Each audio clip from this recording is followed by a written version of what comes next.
"You're fired. Get out of my diner." Those 4 words hit Emma Whitmore harder than anything she had ever felt in her life, and she had felt a lot. She had buried her mother. She had watched her brother fight for his life in a hospital bed. She had worked double shifts with blisters on her feet and a smile on her face. But this was different. She lost her job because she gave a tired man a glass of water. And the man she helped, he was about to make the whole world pay attention. If this story moves you, hit subscribe and drop your city in the comments. I want to see how far this story travels. The alarm went off at 4:15 in the morning, same as it always did. Emma Whitmore didn't groan. She didn't pull the blanket over her head the way most 25-year-olds might. She simply reached over, clicked it off, and lay still for exactly 3 seconds, which was all she ever allowed herself. 3 seconds to feel the weight of everything waiting for her. 3 seconds to breathe. And then she was up. She had a system. She had to. When you're holding a household together with both hands and a prayer, systems are what keep you from falling apart.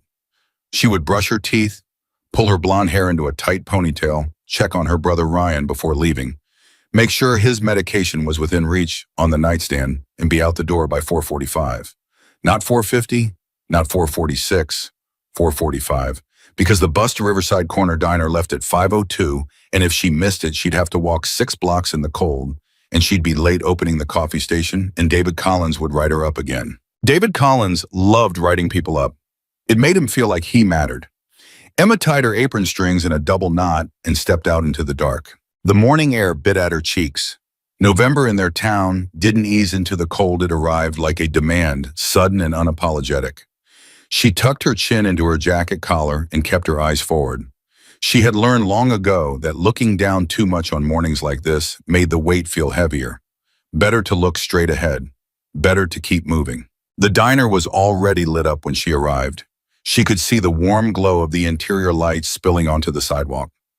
Carl, the overnight dishwasher, had propped the back door open with a milk crate the way he always did. She slipped in, said good morning to him, tied on her second apron, the one she kept on the hook beside the walk-in cooler, and got to work. By 5:15, the coffee was running.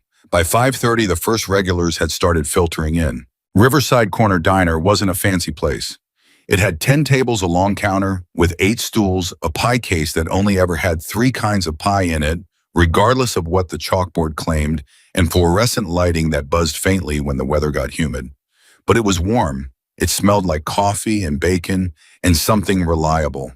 And reliability, Emma had come to understand, was its own kind of beautiful. She knew the regulars by name, by order, and by mood. She knew that Frank Delgado always wanted his eggs scrambled dry, but would never actually say so, and would just push the wet ones around his plate in the silent disappointment unless she got it right. She knew that Helen Park drank decaf, but told herself it was regular because she believed the ritual of it mattered more than the caffeine.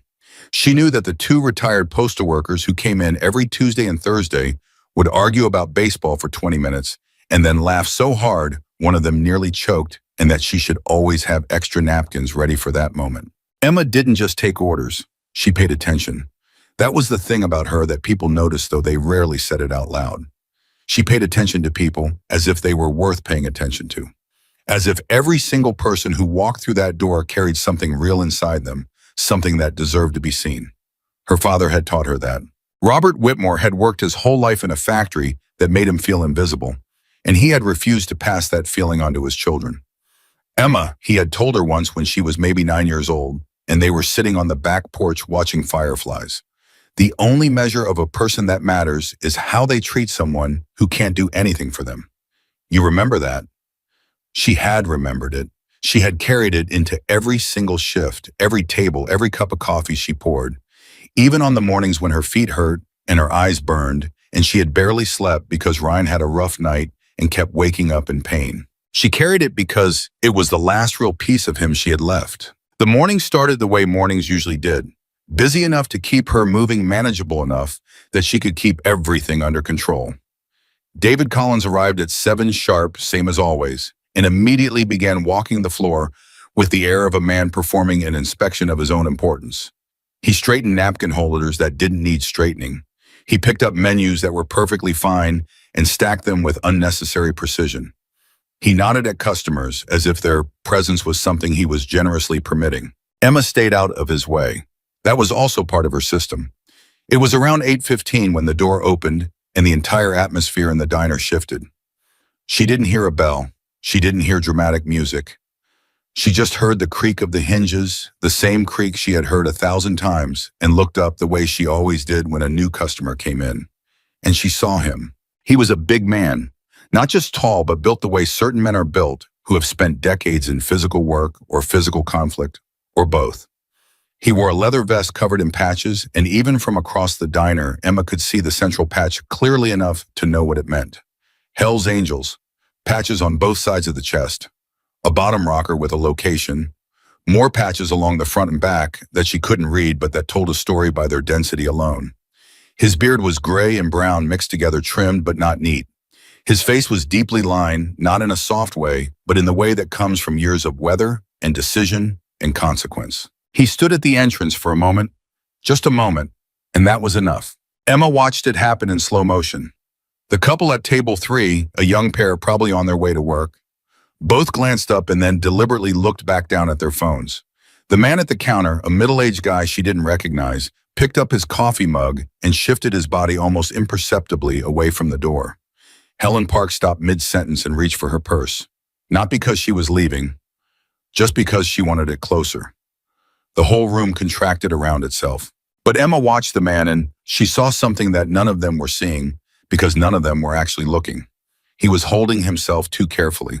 There was something about the way he was standing, slightly tilted, the weight distributed in a way that wasn't natural, his right hand resting on the doorframe just a second longer than it needed to. A person who was a threat didn't stand like that. A person who was a threat held their body differently. This man was holding his body like someone trying not to fall down in public. Like someone running on empty and sheer force of will. He was exhausted. More than that, he was hurting. Emma picked up a menu and walked toward him. She didn't think about it. She didn't pause to consider the optics. She just moved the way she always moved toward anyone who walked in the door. "Good morning," she said. "Just you today." He looked at her with an expression she couldn't fully read. Not suspicious exactly, more like cautious, like a man who had been surprised before by how quickly a situation could turn. "Just me," he said. His voice was low and rough-edged but not unkind. "Counter or table?" "Table, if that's all right." "That's what they're here for," she said, and she meant it without any edge in her voice, and she could see the small flicker of something recognition, maybe a relief that crossed his face. She led him to the table in the far corner. Not because she was trying to hide him away, because the corner table was the quietest one furthest from the doordraft, and something in her registered without quite articulating it that this man needed to be somewhere quiet. He lowered himself into the chair carefully, the kind of careful that was practiced, the kind that meant sitting down hurt. She set the menu in front of him and he glanced at it but didn't really look at it.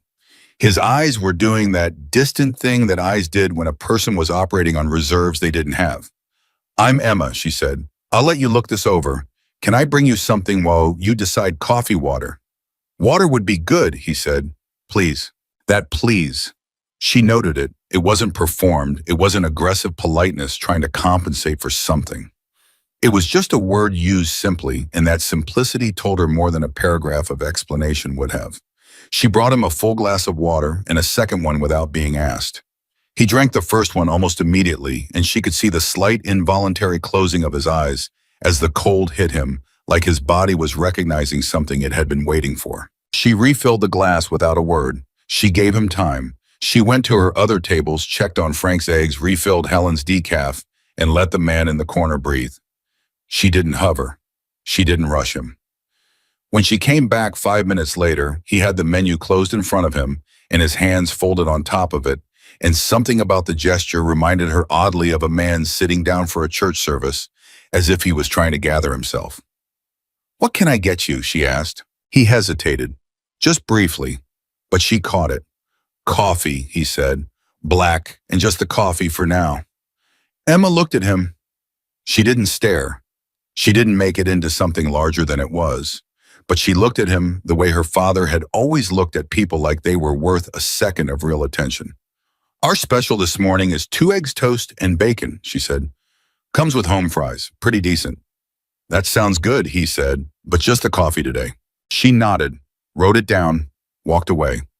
She was at the coffee station when she stopped moving entirely for exactly 5 seconds. She had $18 in her wallet. She had counted it that morning the way she counted it every morning. $17 and some change, actually.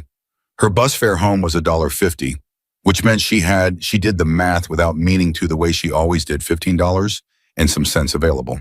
She thought about Ryan's face that morning, still soft from sleep, his breathing easier than it had been all week.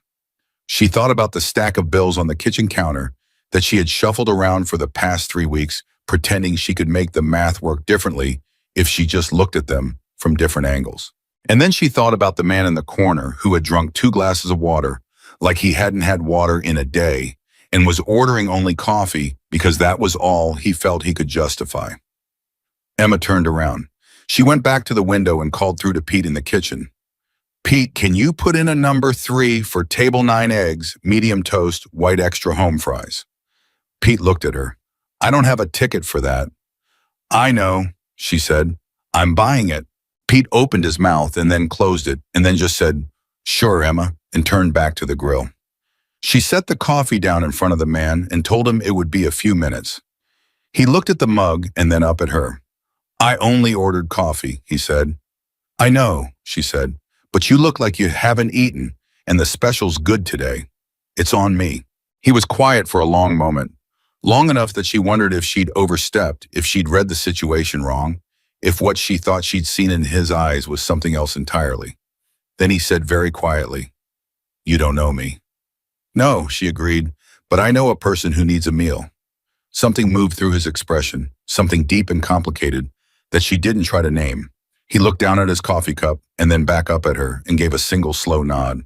Thank you, he said, 2 words. Quiet. But the weight behind them was enormous, and Emma felt it the way you feel a shift in temperature in your whole body, not just on your skin. She went back to her tables. She didn't notice David Collins watching. She should have noticed, but she was too busy doing her job. David Collins noticed everything, and the way he noticed things was through the lens of what they meant for him, for his control over the diner's atmosphere, for the image he believed the restaurant projected under his management. He had worked at Riverside Corner for 11 years, had been manager for 4 of them, and in those 4 years, he had cultivated a particular vision of the place. Clean, safe, predictable, the kind of diner that families came to, that couples felt comfortable in, that did not under his watch become the kind of place that people associated with anything uncomfortable. And a Hells Angels member sitting in the corner was to David Collins the definition of uncomfortable. He approached Emma at the coffee station. Table 9, he said, keeping his voice low. Who is that? A customer, Emma said. Don't be cute, you know what I mean. He came in, sat down, ordered coffee. He's a customer. David glanced toward the corner table and then back at her. He's making people uncomfortable. Look at the room. Emma looked at the room. The couple at table 3 had gone back to their phones. Helen Park was talking to her friend again. Frank was eating his eggs dry the way she'd gotten them right this morning. The man at the counter had finished his coffee and was pulling on his jacket to leave, but that might have been because he was done with his coffee, not because of anything else. The room looks fine to me, she said. Emma. David's voice dropped lower, took on the specific register he used when he wanted to signal that he was being serious without raising his voice. That man is a biker, a Hells Angels member. I need you to go tell him we're at capacity and ask him to finish up. Emma turned and looked at David Collins directly. We have 3 empty tables, she said. That's not the point. Then what is the point, David? He leaned in slightly. The point is that having someone like that sitting in the middle of this restaurant is bad for business. It makes people nervous. It changes the atmosphere. And my job is to maintain the atmosphere. Emma was quiet for a moment, a very careful kind of quiet. That man walked in cold and tired, and he sat down at a table and ordered coffee, she said. He said, please. He said, thank you. He has not done a single thing wrong. It doesn't matter. It does matter, she said, and she didn't raise her voice, but something in her tone shifted, became very clear and very still. It matters because if we're going to decide who gets to sit in this diner based on what they look like instead of how they behave, then we're not the kind of place I thought we were. David stared at her. His expression was doing something complicated, cycling between anger and dismissal, and the particular discomfort of a man who has just been told something uncomfortably true. "I'm going to ask you one more time," he said. "Tell him to leave." "No," Emma said. The word fell between them like a stone. David's jaw tightened. "Then I'm telling you to go find somewhere else to work." She felt it, the physical impact of it in her chest, in her stomach, and somewhere behind her eyes. She had known it might come. Part of her had recognized the trajectory of this conversation from the moment David had approached her. But knowing something might happen and having it actually happen were entirely different experiences. She turned and looked at table 9. The man, she didn't know his name yet, though she would learn it later, had been given his breakfast which Pete had sent out, and he was eating it. Quietly, methodically, like a person who had learned not to take food for granted. "He deserves to finish his meal," she said. "You're done here, Emma. I'll have your last check ready by Friday." She looked at David for a long moment. She thought about the bills on the kitchen counter. She thought about Ryan's medication. She thought about the bus fare home that she had calculated down to the exact coin. She thought about all the things that were about to become significantly harder. Then she thought about her father on the back porch watching fireflies, telling her the only measure of a person that matters is how they treat someone who can't do anything for them. She untied her apron. She folded it carefully the way she always did, the way she had done every single shift for the past 3 years. She set it on the counter beside the coffee station. She picked up her jacket from the hook by the back door, and then she did something she hadn't planned to do. She walked back to table 9. The man looked up at her. He read her face immediately. She could see him reading it, and his expression shifted into something watchful and grave. "I'm heading out," she said. "I just wanted to make sure you had everything you needed before I go." He looked at her apronless uniform. He looked at her jacket. He looked at the direction David Collins had disappeared toward the back office. "Did you just get fired?" he asked. Low, direct. She considered denying it. It took her about half a second to decide she wouldn't. "Yes," she said. His eyes were very steady on her. "Because of me. Because of a choice I made," she said. "That's different." He looked at her for a long moment, and then he said very quietly, "What's your name?" "Emma," she said. "I'm Caleb," he said. Then after a pause like he was deciding something, he added, "Caleb Walker. People call me Stone." She nodded. "Nice to meet you, Caleb." He reached into his jacket and pulled out his wallet. She started to tell him the meal was on her, that he didn't need to worry about it, but he was already holding out 2 folded bills. "That's too much," she said without even looking at the amount. She could see it was too much. "No," he said, "it isn't." She took it because arguing with him felt wrong, felt like it would diminish something, and she wasn't sure what, but she knew enough not to. She said goodbye. She walked out through the front door because the front door was closer, and she needed the air, needed to be outside, needed to feel the cold hit her face and remind her that she was still standing, that she was still herself, that doing the right thing, even when it cost her, was still the right thing. She stood on the sidewalk outside Riverside Corner Diner and looked at the bills in her hand. $200. She almost dropped them. She stared at them for what felt like a long time. Then she looked back through the window and saw Caleb Walker still sitting at the corner table, hands wrapped around his coffee mug, looking like a man who had something to think about. She put the money in her pocket and started walking. She didn't know what came next. She didn't know that the man sitting at table 9 had already taken out his phone. She didn't know that his thumb was moving across the screen, typing words that would soon travel farther than she could have imagined. She didn't know any of it. She just walked and breathed and told herself she was going to be okay. She wasn't sure if she believed it yet, but she told herself anyway, because that's what you do when you're carrying things alone. You keep telling yourself you'll be okay, and you keep walking, and you hope that the distance between believing it and it being true isn't too far to cross. The walk home took 40 minutes. She didn't take the bus. She had the money now, obviously, but the walk felt necessary in a way she didn't question. Her mind needed the movement. Her body needed to do something while everything inside her worked through the morning. She kept replaying it, not with regret. She was very clear, even now, that she had no regret, but with that particular kind of processing that a mind does when a significant thing has just happened, when a line has been crossed that changes the landscape on the other side of it. She had a job. Now she didn't. She had a routine, a system, a predictability. Now she had none of those things.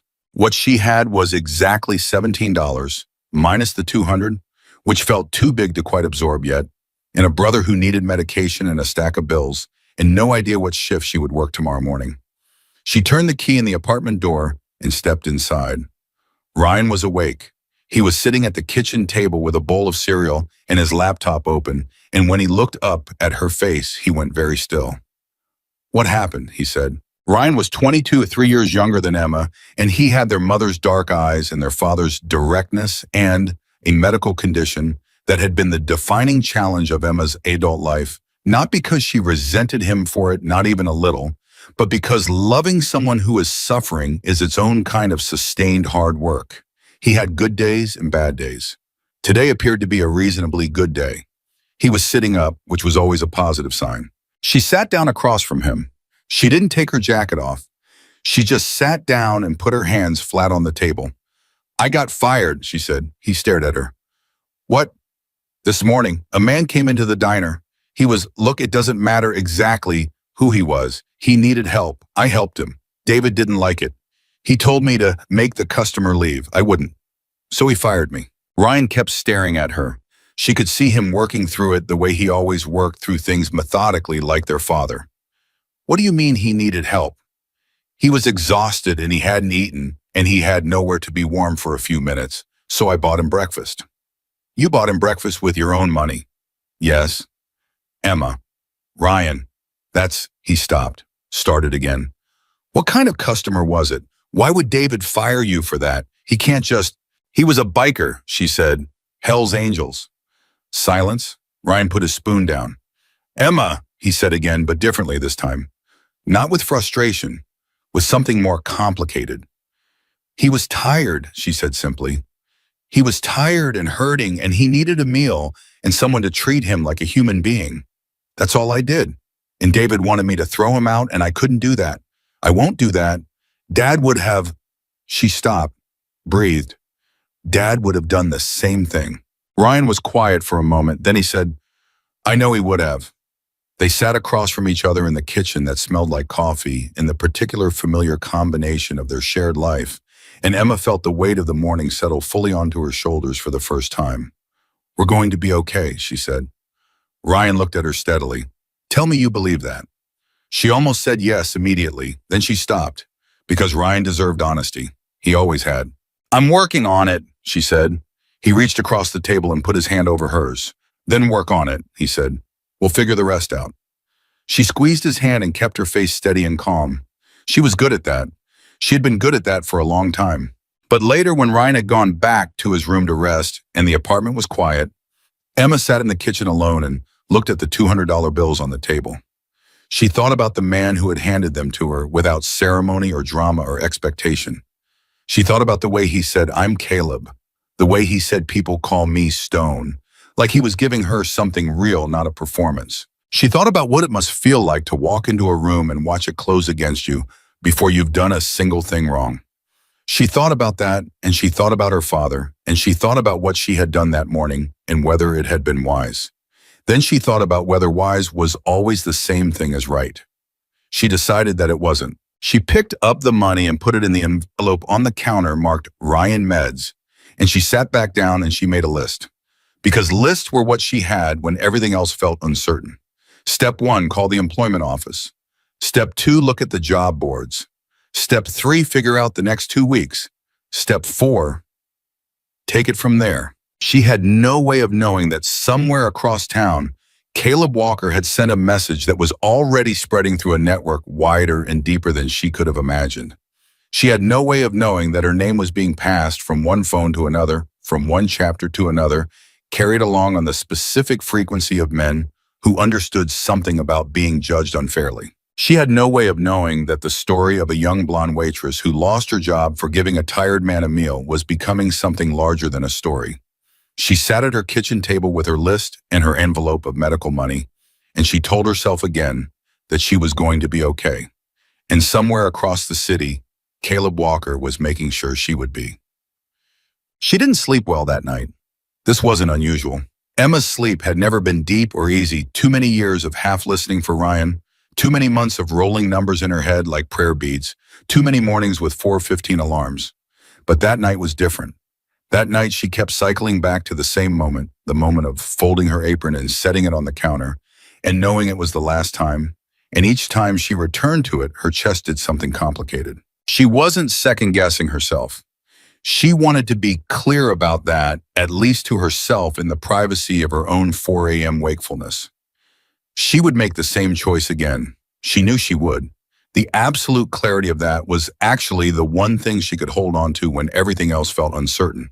But clarity didn't pay bills. She lay there in the dark and thought about her father teaching her to do the right thing, and she wondered if he had understood the Gui when he taught her that lesson, and she decided he probably had, and that he had taught her anyway because he believed the cost was worth paying. She hoped she believed the same thing.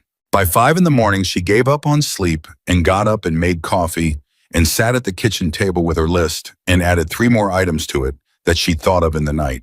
She didn't know that at approximately the same time in a different part of the city, Caleb Walker was on the phone. She spent the day being practical. She was good at practical. She called the unemployment office and navigated the automated system with the patience of someone who had navigated many automated systems before and knew that patience was the only weapon available against them. She updated her resume on the old laptop that took 8 minutes to start up. She applied to 4 positions, 2 other diners, a hotel breakfast shift, a cafe near the community college. She cooked dinner, pasta because pasta was cheap and Ryan liked it, and cooking for him gave her hands something to do besides clench and unclench. She did not tell Ryan how scared she was. She told him about the job applications instead. She told him about the hotel one which had sounded promising in the listing. She made it sound more promising than it probably was. Ryan ate his pasta and told her about something he'd read that day, and they had a conversation that was almost entirely normal, and Emma was grateful for it more than she could say. After dinner, her phone rang. Unknown number. She almost didn't answer it. She was tired, and she didn't recognize the area code, and she thought it might be a robocall. But some instinct, the same instinct that had made her walk toward Caleb Walker instead of away, made her pick it up. Is this Emma? A man's voice, rough-edged and direct. It is, she said carefully. My name's Dennis. I ride with the Hells Angels out of the East Side chapter. I heard what you did yesterday. I wanted to call and tell you what you did matters. I wanted you to know that. Emma sat down on the kitchen floor because her legs had done something unexpected. How do you, she started. Stone told us, he said simply. He told us what happened, what you did, what it cost you. She didn't know what to say. Stone doesn't talk a lot about things that affect him, Dennis said. When he does, people listen. I just wanted to call and say not every person would have done what you did. Most people don't, and I think you should know that. The call was maybe 4 minutes long. When it ended, Emma sat on the kitchen floor for a while longer. Then another number called, and another. By 8 o'clock that evening, she had received 11 calls from men she had never met, from area codes she didn't recognize, all of them saying variations of the same thing. They had heard about her. They wanted her to know that what she did mattered. Some of them were brief and gruff, and that gruffness itself was a kind of gentleness. Some of them talked longer, told her small pieces of their own stories about being judged, about what it meant to have one person see past the surface. Emma sat on the kitchen floor and cried quietly so Ryan wouldn't hear. Not because she was sad, because she was something she hadn't had room to be in a very long time. She was overwhelmed by kindness. After the last call, she sat there in the silence and thought about what her father had said, about how a small act of kindness traveled farther than you imagined. She had believed it as a principle. She was learning it now as a fact. She didn't know yet what was coming. She only knew that something had shifted, that she was not it, turned out standing alone. She got up off the floor. She washed her face. She went and checked on Ryan. Then she sat back down at the kitchen table with her list, and she added one more item at the very top above all the practical things. Remember that people surprised you today. She started twice. Then she turned off the light and went to bed, and this time for the first time in a long time she slept. The calls stopped just after 9 o'clock that night. Emma had counted them. 11 calls from 11 different men she had never met, from cities she had never visited, all of them telling her that they had heard what she had done and that it mattered. She had written down every name because writing things down was how she processed them, how she made them real when they felt too large to hold in her head. Dennis, Marcus, Ray, Bobby, a man named Garrett who had a voice like gravel and who had said simply, "My sister waitresses. I hope somebody would do the same for her," and then hung up before she could respond. She had written them all down. She stared at the list. Then she folded it, put it in her jacket pocket next to the grocery receipt and the folded reminder about Ryan's next clinic appointment, and she went to bed. She slept, deeply for the first time in weeks. She didn't set her alarm. She had no job to wake up for. That thought landed differently in the morning than it had the night before. The night before it had been terrifying. In the morning, in the particular gray light that came through her curtains just before 7, it was simply a fact she needed to work with. She was good at working with facts. She got up, made coffee, sat at the kitchen table and opened her laptop. The hotel cafe job she had applied to hadn't responded yet, but one of the diners had a quick acknowledgement saying they would be in touch within the week. Within the week meant nothing. Within the week could mean 7 days, or it could mean they sent those automatically to everyone and never followed up. She knew this from experience. Ryan came out of his room at 8, moving slowly the way he did on mornings when the pain was sitting heavier than usual. He didn't say anything about it. He never did. He just moved more carefully and held things with both hands, and Emma registered all of it peripherally while keeping her expression exactly the same, because Ryan hated being watched for symptoms, and she respected that. "Any more calls last night?" he asked, pouring himself coffee. "No, 11 was the final count." He sat down across from her. "That's still 11 calls from strangers, Emma." "I know. That doesn't happen." "I know." He wrapped both hands around his mug and looked at her across the table. "What do you think it means?" She thought about it honestly. "I think it means Caleb Walker told people what happened and it resonated with them. I think it means these are men who have been on the other side of that kind of judgment, and hearing about someone who acted differently, it meant something to them." Ryan was quiet for a moment. "Do you think anything is going to come of it?" "Practically speaking, I don't know," she said. "I'm not counting on it.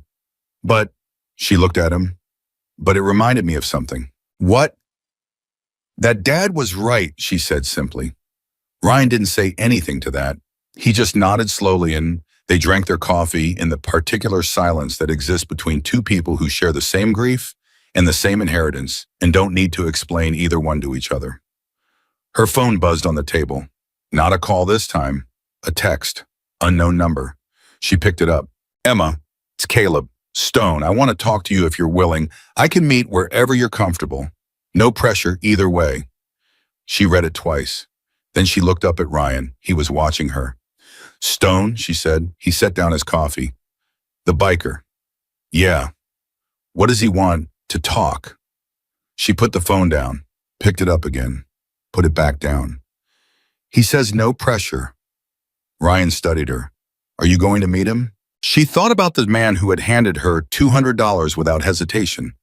The man who had said thank you the way people say thank you when they mean it all the way down. The man who had made 11 phone calls happen across 2 time zones. "Yes," she said. She texted back, "I'm free this morning. There's a coffee shop on Birch Street a block from the library. Is that okay?" The response came in under a minute. "See you at 10. She told Ryan where she was going, and she told him to call her if he needed anything. He told her to stop treating him like he was fragile. She told him she wasn't treating him like he was fragile. She was treating him like he was her brother. He considered this and said fair enough. She got on the bus. Caleb Walker was already there when she arrived. He was sitting at a table in the back, same corner preference she had noticed in the diner, and he had 2 coffees in front of him. He had ordered for her without asking black, which was how she took it, and she didn't know if he'd guessed or if someone had told him. But either way, it was correct, and she noted that without attaching too much to it. He looked better than he had in the diner. Some of the particular exhaustion had lifted from his face.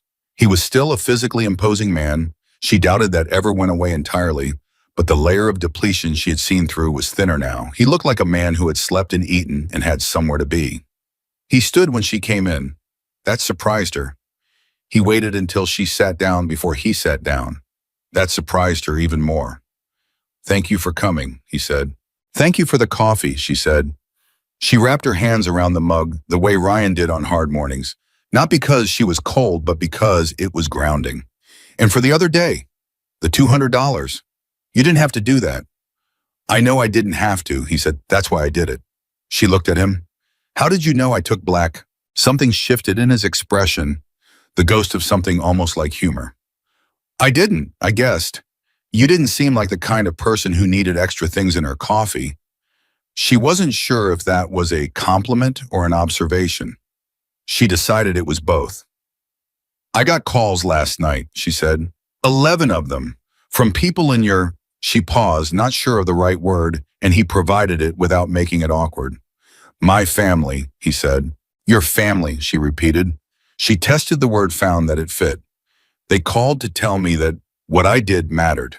He held her gaze. It did. Caleb, she set her coffee down. I gave you water and a meal. I've given a lot of people water and meals.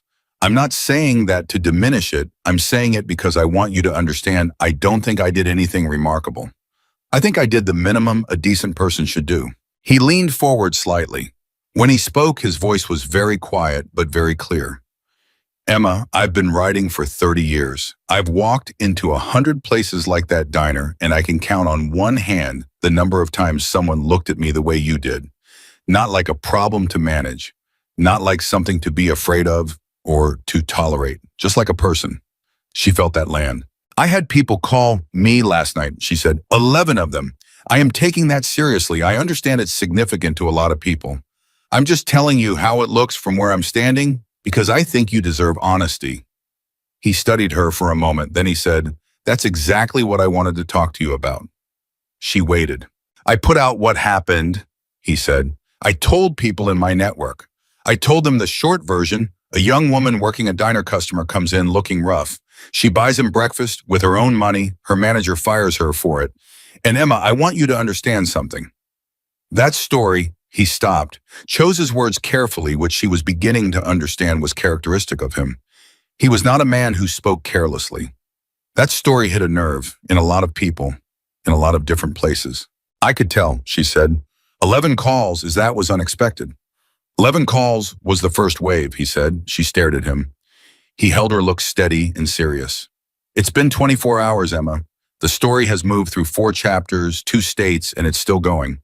I have brothers who have contacts. By the time I woke up this morning, I had 47 messages about you. The number hit her physically. She actually sat back. About me, she said flatly. About what you did. About what happened to you. Caleb, she pressed both hands flat on the table. I need you to help me understand what that means. Practically, because I have a brother with medical bills and a stack of rent I need to figure out, and 47 messages about my story I can't pay bills with that. She was surprised by her own directness, but he didn't flinch from it. No, he said, you can't, which is why I wanted to talk to you before anything else happened. He shifted in his chair, and she caught the small wince he suppressed, the same hitched movement she had noticed in the diner. Old injuries, she had thought then. She still thought so. I'm not here to make promises I can't back up. I'm here to tell you what's coming and to ask what you want. What do you mean what's coming? People want to do something, he said. When a story like this spreads the way this one is spreading, people don't just want to acknowledge it. They want to act. That's the nature of it.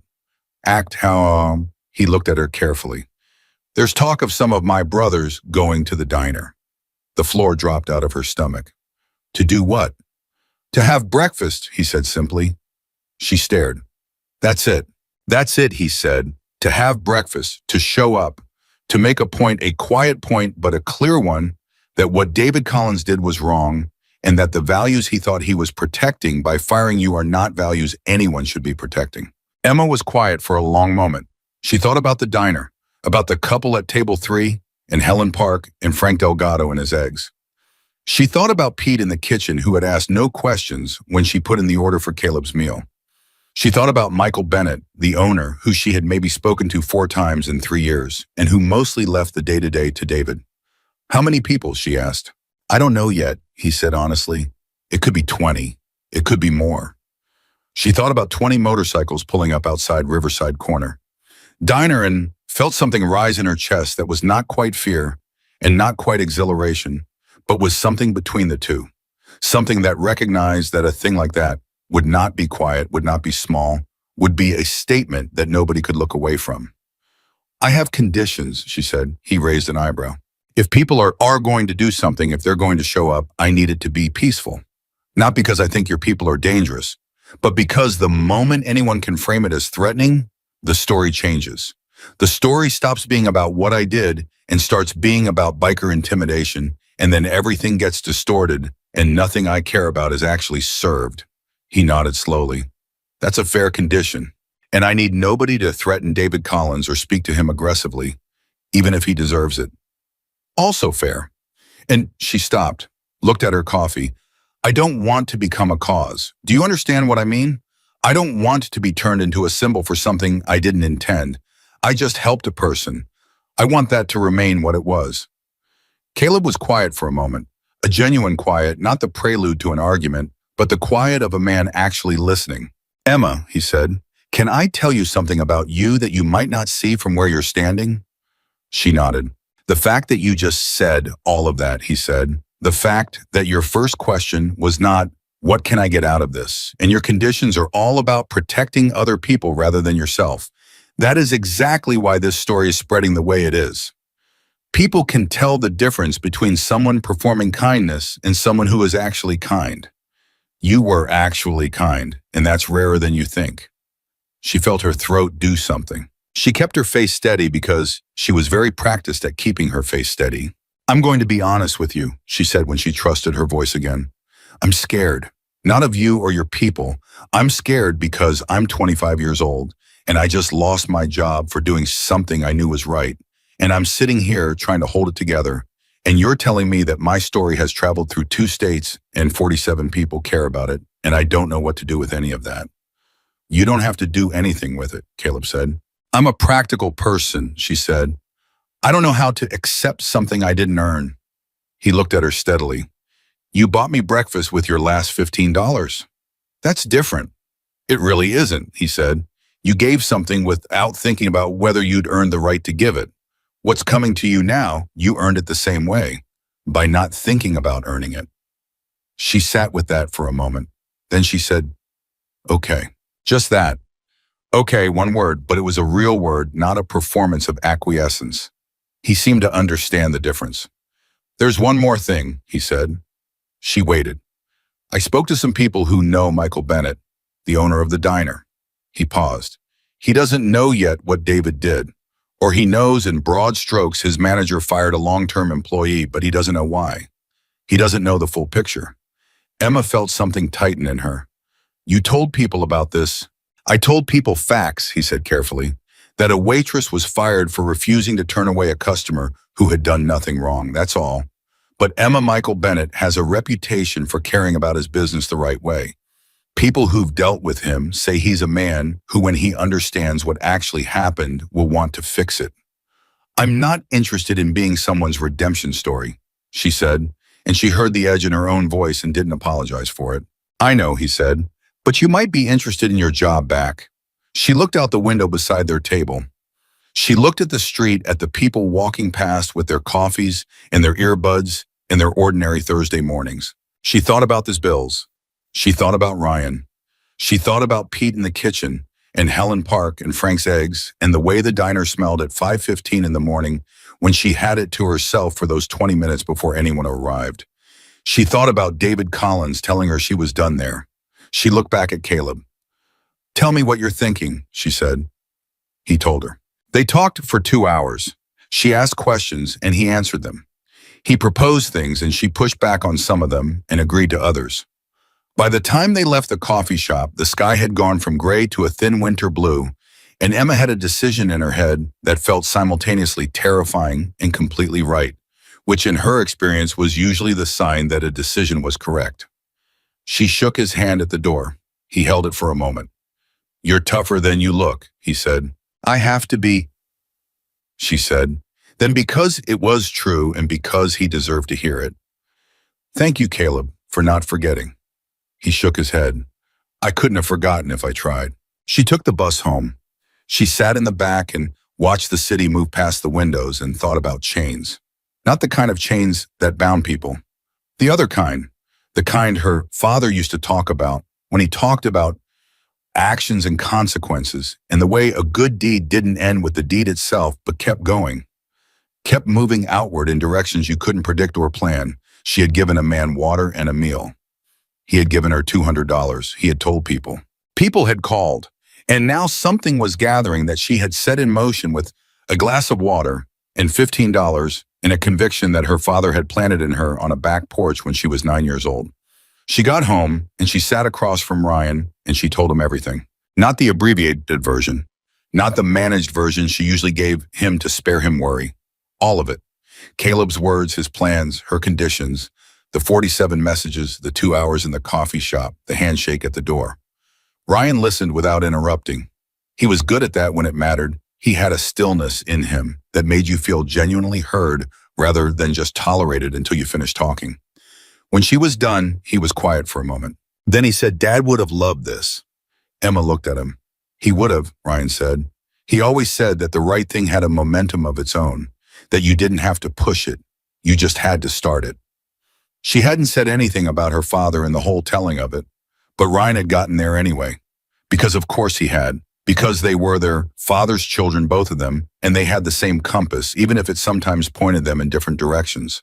"I'm scared," she said, for the second time that day. She was getting better at saying it out loud. "I know," Ryan said, "but you're also ready."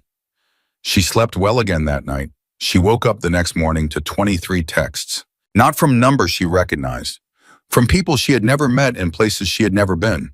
They were different from the calls she got in before, less formal, more personal. People telling her small pieces of their own stories.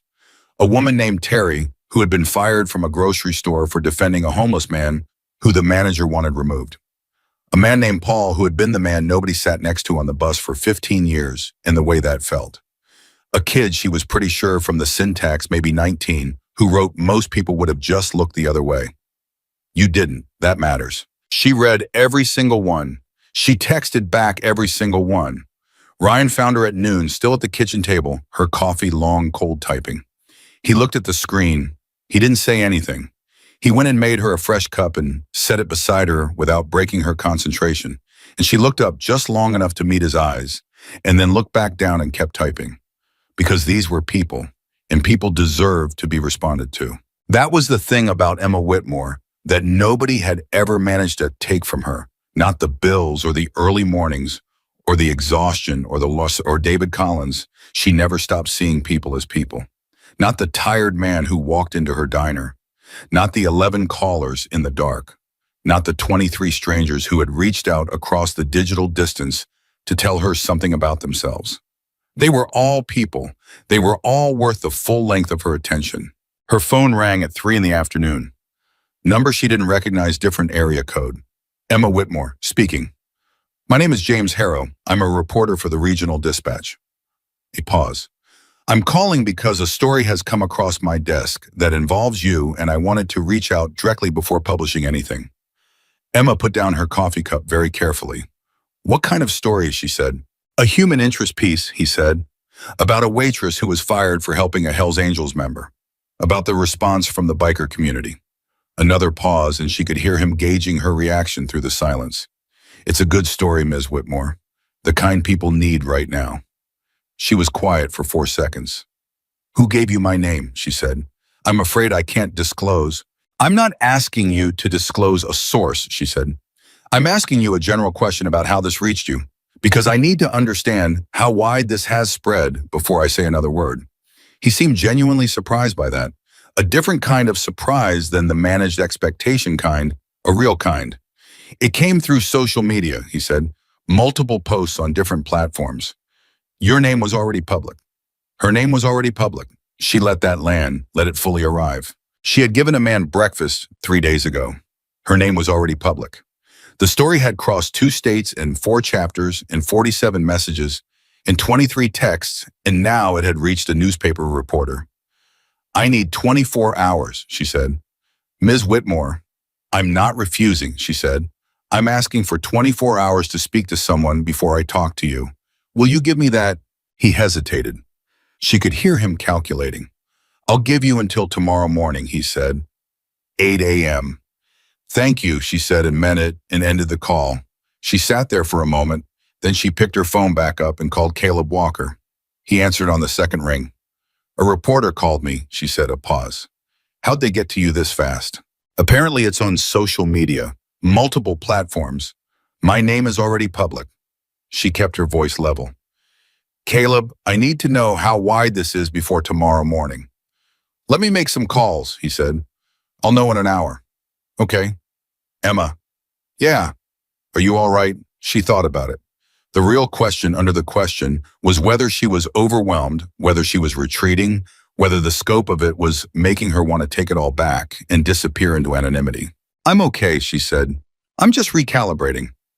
"That's a very organized way to describe a significant moment," he said, and there was something in his voice that was as close to warmth as she'd heard from him. "I'm a very organized person," she said. He called back in 50 minutes, not an hour. 50 minutes, which she suspected was because he'd made multiple calls simultaneously.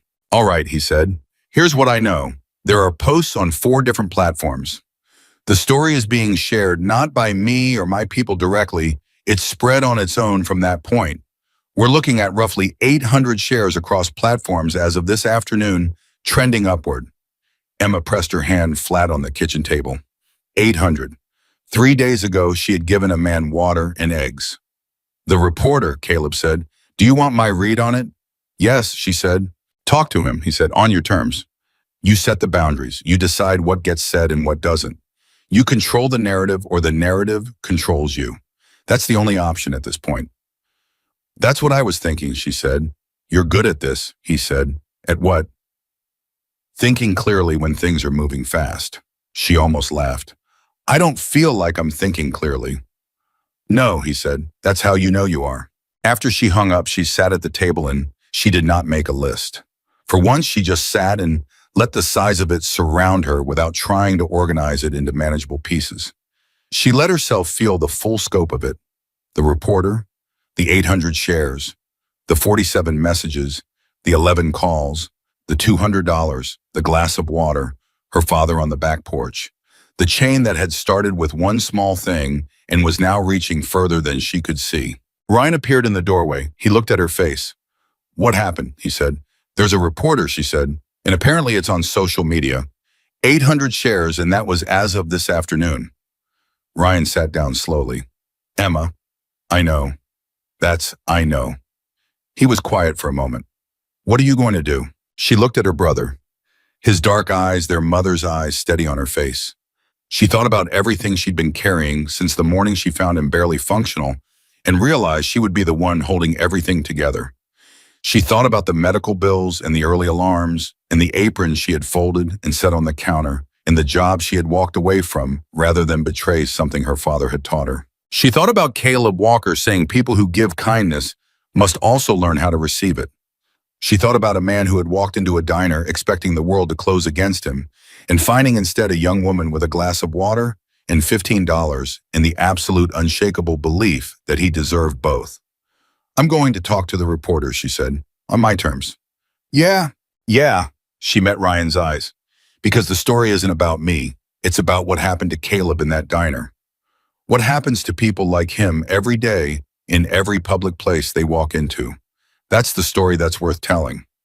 Ryan looked at her for a long moment. Something moved through his expression. Pride she recognized, though he would never name it that. He just nodded. "Okay," he said. "Okay," she said.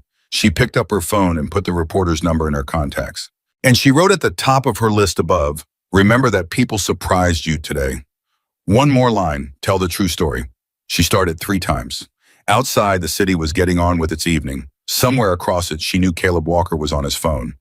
Other people were sharing posts. A reporter was looking at his notes. A diner manager named David Collins was probably going home without any idea of what was coming. And somewhere deeper still in the network of people who had heard about a young blonde waitress and a glass of water and a meal that cost $15, something was still moving, still building, still traveling in directions she couldn't see yet. She had started a chain. She didn't know where it ended. She wasn't sure anymore that it ended at all. James Harrow called at exactly 8 o'clock the next morning. Not 8:01, not 7:59. 8 o'clock on the dot, which told Emma something about him before he said a single word, that he was a man who kept his word on small things, which usually meant he kept it on larger ones too. She had been awake since 5:30, not because of the old alarm habit, though that was part of it, because she hadn't been able to stop thinking, and at a certain point lying in the dark thinking felt less productive than sitting at the kitchen table thinking. So she had gotten up and made coffee and sat with her notepad and written down in careful columns what she was willing to say and what she wasn't. She answered on the second ring. "Ms. Whitmore," Harrow said, "thank you for giving me until this morning." "Thank you for waiting," she said. "Before we start, I want to be clear about something." "Of course. I'll talk to you. I will answer your questions honestly, but I have two conditions." She looked at her notepad. "First, the story is not about me. The story is about what happens to people who get judged before they've done anything wrong." Caleb Walker walked into a diner looking for somewhere to rest and eat, and the assumption was immediate. "That's the story. I'm context." A pause. She could hear him writing. "And the second condition, nothing about my brother," she said. "His situation is private. It's not part of this." Another pause. Longer. "I can agree to both of those," he said finally. "Within reason." "Within reason meaning what?" "Meaning I'll honor your framing if the facts support it.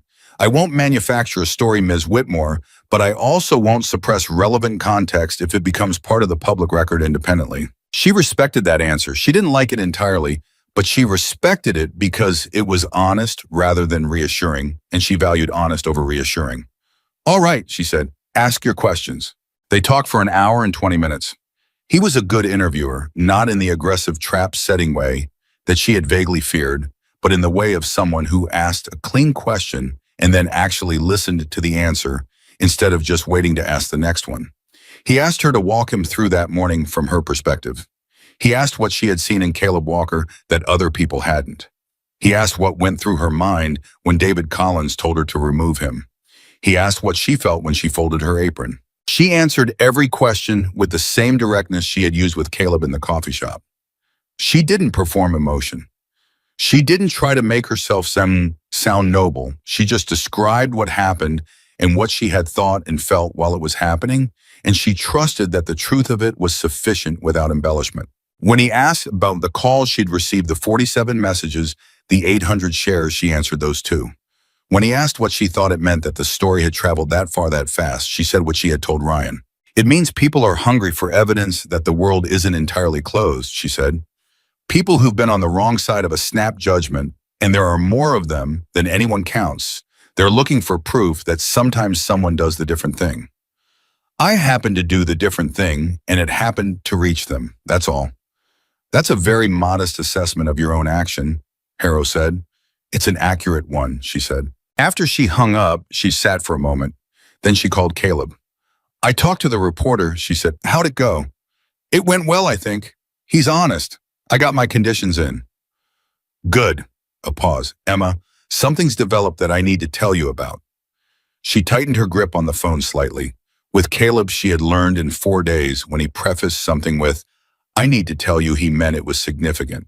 He didn't use that framing casually. "Tell me," she said.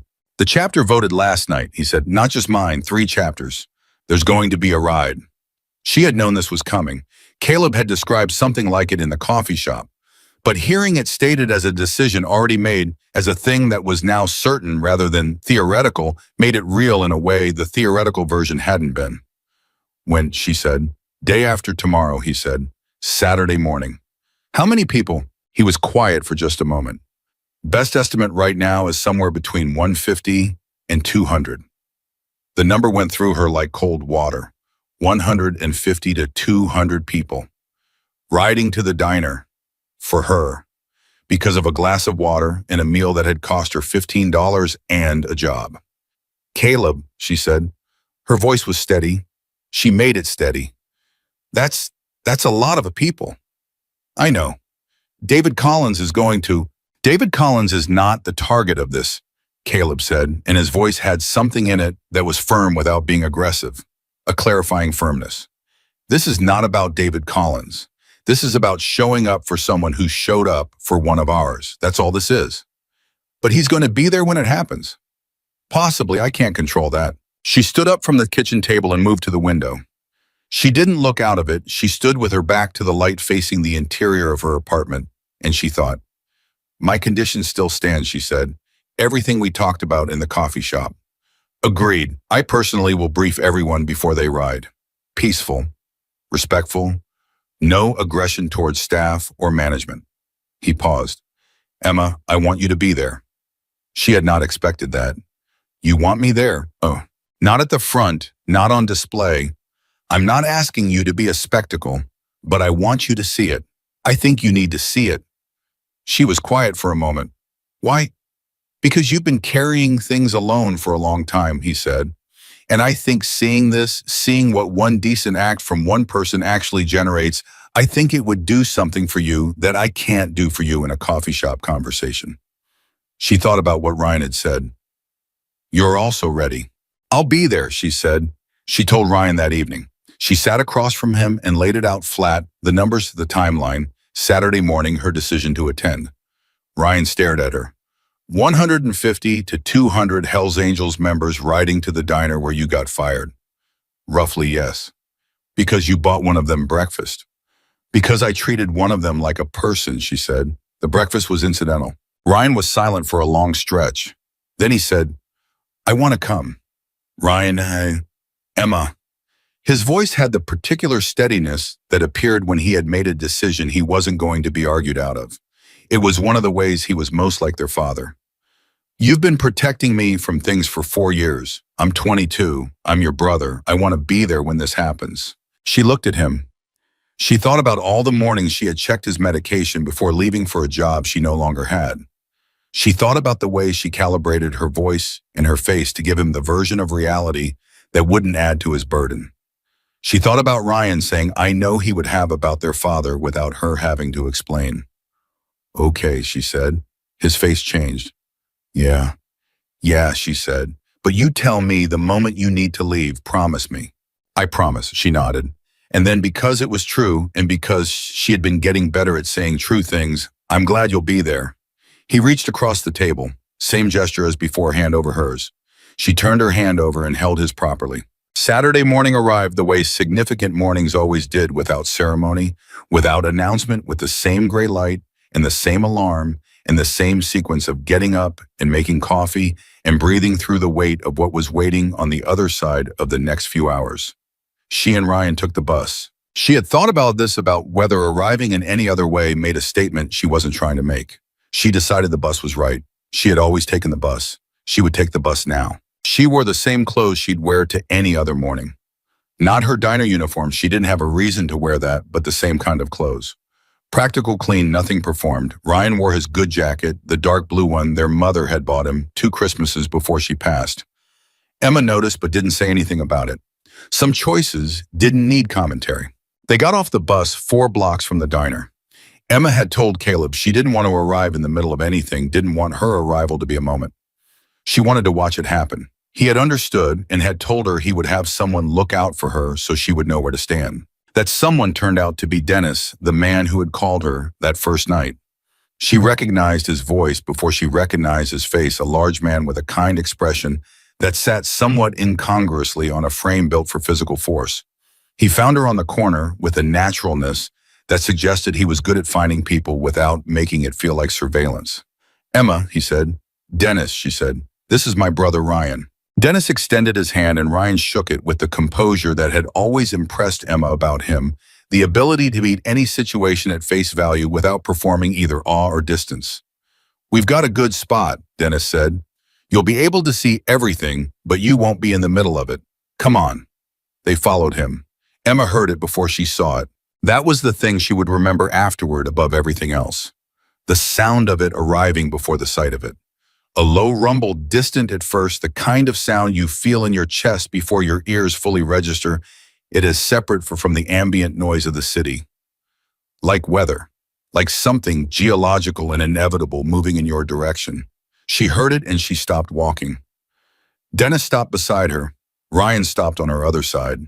The sound grew.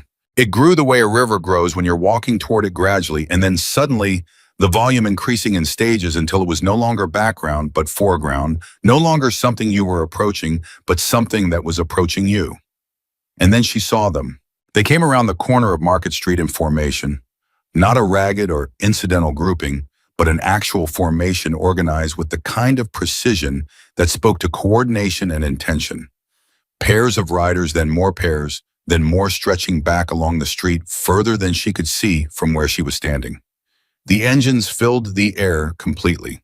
The sound wasn't threatening. She had braced for it to feel threatening, had been ready to process it as something alarming, but it wasn't. It was something else. It was the sound of scale, of numbers, of many people moving as one deliberate thing. Leather vests, road-worn faces, the Hells Angels patches visible on each of them, some identical to Caleb's, some with different chapter markers in different locations. Men and women both she registered with something like surprise she hadn't expected women, and she felt the smallness of that assumption immediately and set it down. They kept coming. Ryan made a sound beside her, not a word, just a sound the kind that escapes without permission when you witness something that exceeds your framework. How many? Emma said quietly. To Dennis, not taking her eyes off the road. Final count before we rolled out was 214, Dennis said. His voice was steady, but there was something beneath it. Something that was its own kind of a move, the kind of move that comes from being part of something larger than yourself and knowing it. 214. She had started a chain with a glass of water, and it had brought 214 people to a diner on a Saturday morning. She couldn't speak for a moment. She didn't try to. The lead riders pulled up in front of Riverside Corner Diner and stopped. The engines cut one by one, the sound dying in waves, and the silence that replaced it felt enormous and waited like the silence after something significant has been said. And then she saw Caleb. He was at the front. He dismounted and stood on the sidewalk in front of the diner and looked at it for a moment the way she had looked at the kitchen table the night she'd made her lists, like a person taking stock of what they were about to do. He turned and said something to the men behind him. She couldn't hear it from where she was standing, but the response was immediate. Riders began dismounting, locking their bikes, straightening their jackets with the same unconscious, tidying gesture that she recognized from any person about to enter a place they wanted to be received well in. They walked into the diner. Not all at once, not in a rush. Caleb and 4 others, first then more behind them in steady groups because the diner had 10 tables and 8 counter stools, and 214 people couldn't sit inside at the same time, and they all seemed to know this without being told. Those who couldn't fit inside stood outside, stood not loitered, stood with the particular patience of people who understood they were making a point and that the point required them to conduct themselves accordingly. Emma watched all of it. She watched it, and she felt something happen in her chest that she didn't have a word for. It wasn't pride, not exactly. It wasn't relief. It wasn't happiness, though. Happiness was somewhere in it. It was something more compound than any single word could contain. It was the feeling of a thing you did alone, a small, private thing, suddenly becoming visible in the full size of what it had always been, the size you couldn't see from inside the moment of doing it. She had helped one man, and here was the full length of that action standing on a sidewalk in the morning cold, 214 people deep. Ryan put his hand on her shoulder. She reached up and held it there. Inside the diner through the window, she could now see from her position the tables were filling. She could see Pete at the kitchen window, Pete who never asked questions, Pete who had put in Caleb's order without a word, and from even this distance she could see that Pete was moving fast, moving with the kind of energized efficiency that came from being genuinely busy. And she knew that meant orders were coming in, real orders, people sitting down and ordering food and paying for it. She could see the counter full, every stool taken. She could see Caleb at a table with 3 other men, heads bent slightly toward each other, the body language of people having an actual conversation rather than performing one. And then she saw David Collins come out of the back. She watched it happen from outside the window, and she couldn't hear any of it, could only read the body language of it, but that was enough.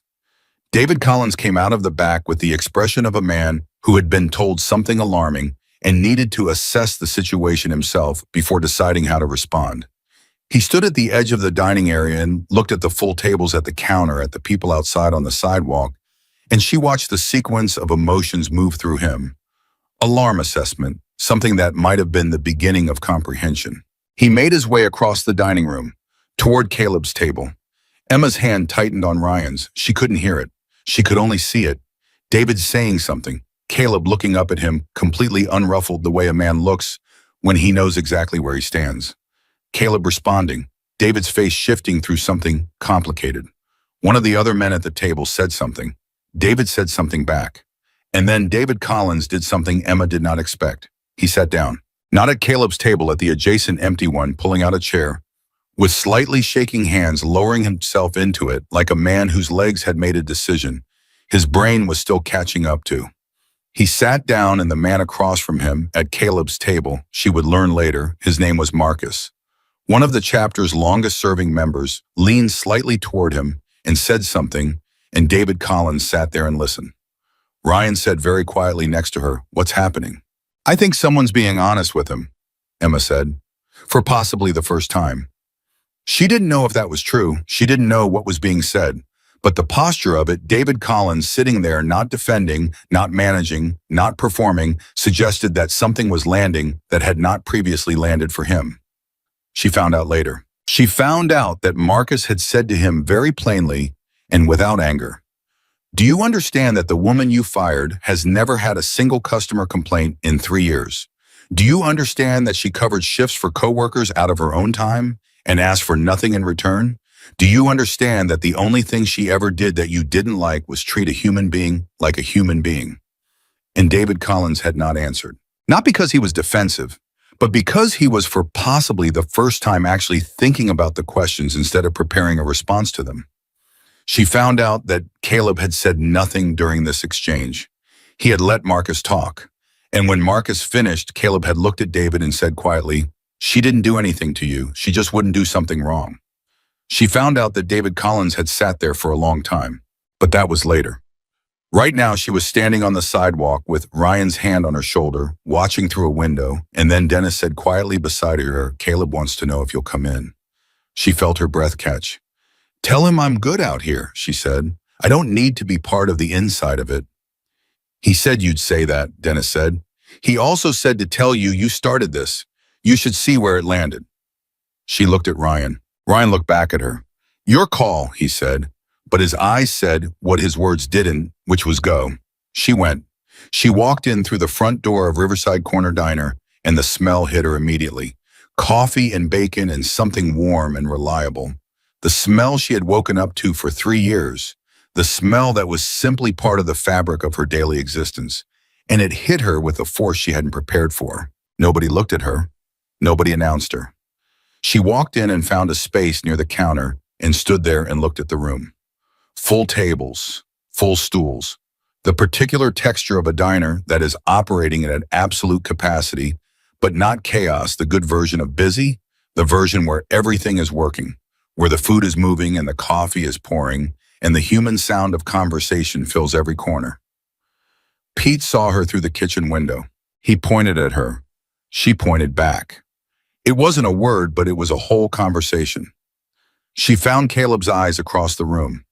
He gave her one small nod, the same nod he had given her in the coffee shop when they had reached an understanding. She gave it back. And then the door to the back office opened and Michael Bennett walked out. Emma had spoken to Michael Bennett perhaps 4 times in 3 years.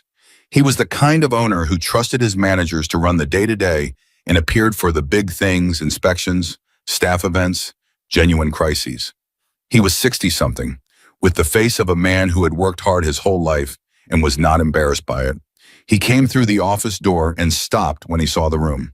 He saw the room the way Emma had seen Caleb Walker in the doorway, not the surface of it, but the meaning underneath it. He stood there for a moment, just a moment. Then he looked for the counter and found a space beside it and stood there the way Emma was standing, just looking, taking it in. He found her in the room the way she found Caleb across the space through the movement and conversation and the particular human density of 200 people's presence in and around a 10-table diner. He looked at Emma. She looked at him. He made his way across the room. She held her ground. She wasn't going to move toward him.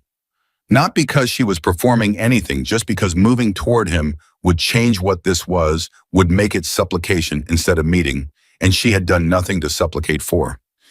He reached her. He was about her height, maybe an inch taller, and he looked at her with the expression of a man who has recently learned something that has revised his understanding of a situation he thought he had understood. Emma Whitmore, he said. Michael, she said. He looked around the diner once more at all of it, and then back at her. I've been reading about you. I know, she said. I had a conversation with Caleb Walker this morning, he said, before the ride. He called me yesterday and we spoke for about an hour, and then I pulled your employee file. He paused. 3 years, Emma. 3 years and I couldn't find a single complaint. Not a customer complaint, not a coworker complaint, not one. She said nothing. I found 8 notes in your file, he said, all of them commendations. One from a regular customer who wrote in to say you'd remembered her coffee order for 18 months. One from Pete saying you stayed 2 hours after your shift to help him through a kitchen crisis without being asked. 6 others. He stopped, looked at her steadily. David had written up a verbal warning last month. I obeyed him that too. It said you were insufficiently deferential to management guidance. Those were his words. She felt something move in her. Not anger exactly, closer to recognition. The recognition of a thing you have known in your body for a long time finally being named out loud by someone else. I know what that means, she said. It means I didn't agree with him. Yes, Michael said, it does. Another pause. I want to offer you your job back. She had known this was coming. Caleb had told her it was possible. She had thought about what she would say when it arrived. But hearing it here in the diner she had worked in for 3 years, surrounded by 200 people who had ridden from wherever they had come from to make a point that had somehow become this moment. Hearing it now, it landed differently than she had rehearsed it. Tell me about the conditions, she said.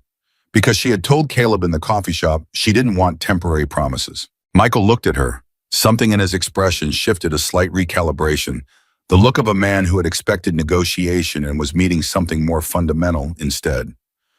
What conditions do you need, he said. She looked at him directly. I need to know what happens to David.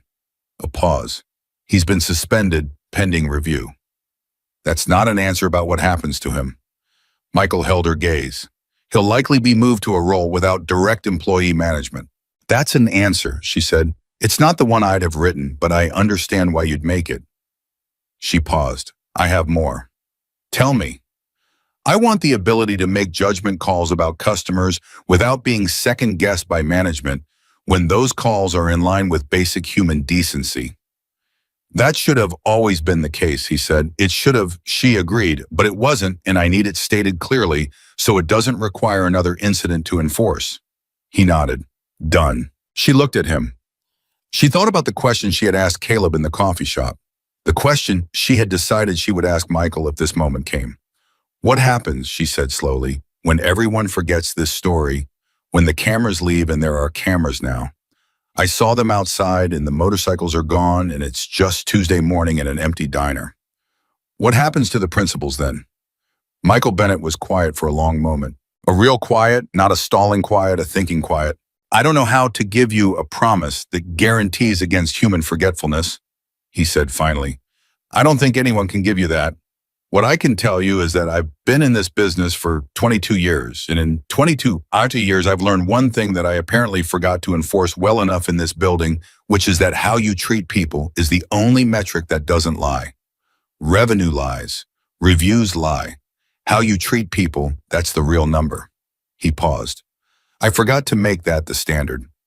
I'm trying to make it the standard now. Emma looked at him for a long moment. It wasn't a perfect answer. She didn't trust perfect answers. This was an honest one with its uncertainty built in and that she could work with. I want a 30-day trial, she said, not because I'm uncertain, but because I think it's the right structure for both of us. Agreed, he said immediately. And I want to talk about the role, she said. David told me I was let go from my waitress position. If I'm coming back, I want to talk about what I'm coming back to. He met her eyes. I was thinking assistant manager. She felt it, the size of it, the difference between that and the apron she had folded and set on the counter 4 days ago. She kept her face steady. Let's talk about what that means, she said. They talked for 20 minutes, standing near the counter of a full diner, the conversation happening around them and through them, the sound of 200 people, and Pete's kitchen and coffee machines making a kind of backdrop that felt unexpectedly like the right setting for a negotiation about something real. When they finished, Emma shook his hand. Michael Bennett shook it back. He looked relieved. Not in a weak way, in the way of a man who had recognized he had something to fix and was now in the process of fixing it. And the relief was the relief of someone who still believes repair is possible. She made her way back through the diner, back toward the door. Caleb was there. Well, he said. Assistant manager, she said. 30-day trial, conditions accepted. He studied her face. You look like a person who just made a decision she's comfortable with. I look like a person who is trying to process 200 motorcycles in a job offer in the same morning, she said. Something moved across his face. She was getting better at reading him, and what moved there was something she recognized, the thing that people who have been through hard things look like when they see someone else come out on the right side of one. You okay, he said. She thought about it honestly. She thought about Ryan outside with Dennis, probably talking in the way that men sometimes talked to each other around things rather than directly at them, which was its own kind of conversation. She thought about Michael Bennett and his 22 years and his honest answer.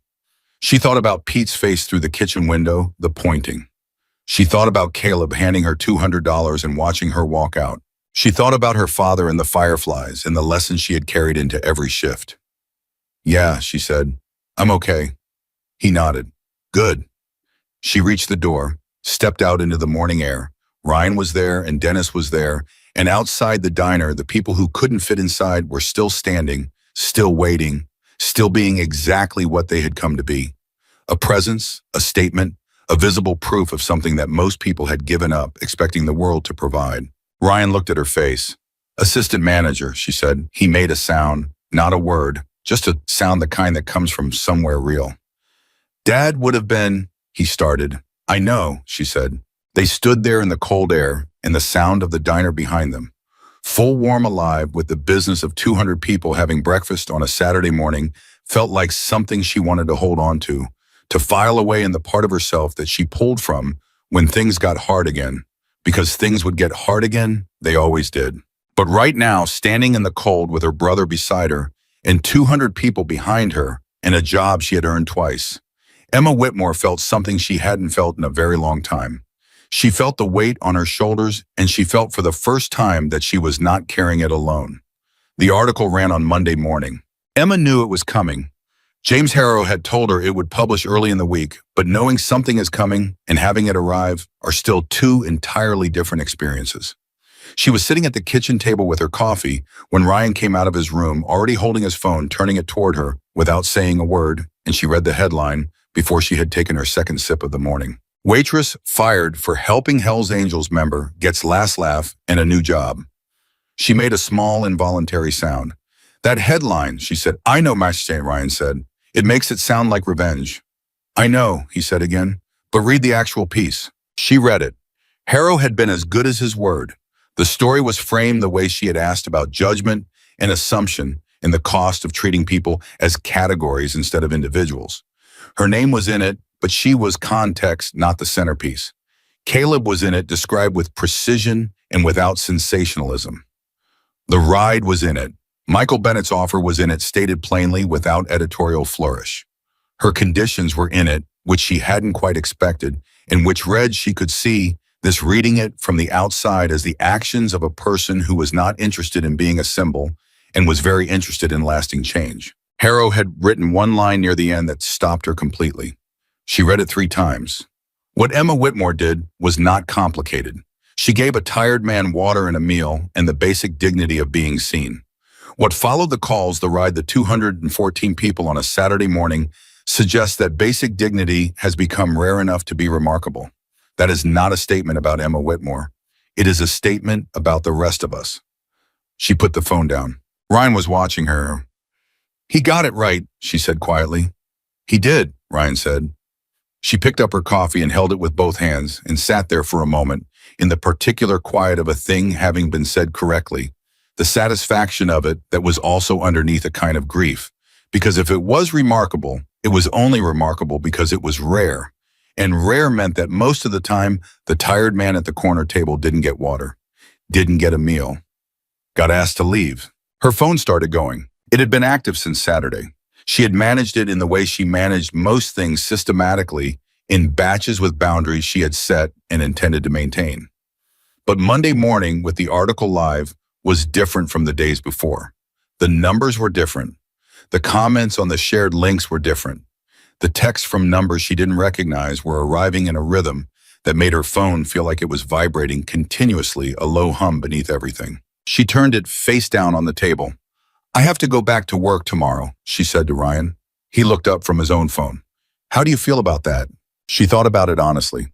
"Like, I need to do the work and not the story," she said. "The story is out there now, and it's going to do what it does. But I have a job to do, and if I spend the next 30 days being the woman from the article instead of the assistant manager who earned her place, then the 30-day trial means nothing." Ryan looked at her steadily. "You know what the difference is between you and most people?" She raised an eyebrow. "Most people after something like Saturday would spend at least a week feeling amazing about themselves. You've already moved past it to the next thing." "I'm not past it," she said. "I'm just next to it, carrying it with me instead of standing in it." He considered this. "That's a very dad thing to say." She smiled, actually smiled, the full one that she didn't always have available. "Yeah, I know." She arrived at the diner at 7 Tuesday morning. Not 5:15, she no longer had a coffee station to open, which still felt strange, but 7 for a meeting with Michael Bennett that he had requested before the floor opened. She had her notepad. She had a list of questions. She had underneath both of those things the particular combination of readiness and nerves that accompanied any genuine beginning. Michael was already there. So was someone she didn't recognize, a woman in her 40s, brisk and organized, who turned out to be Sandra Chen, the HR coordinator for the 3 restaurants Michael owned. Sandra had a folder. The folder had papers in it.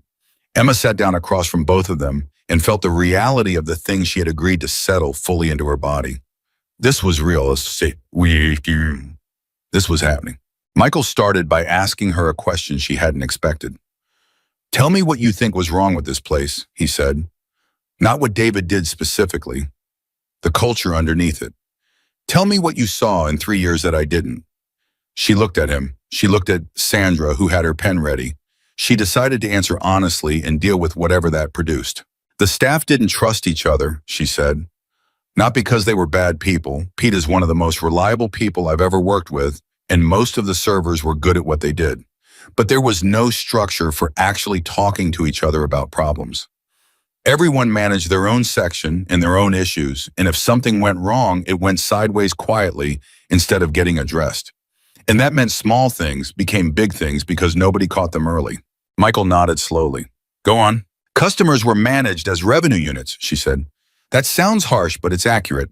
The training, what little of it there was about efficiency and upselling.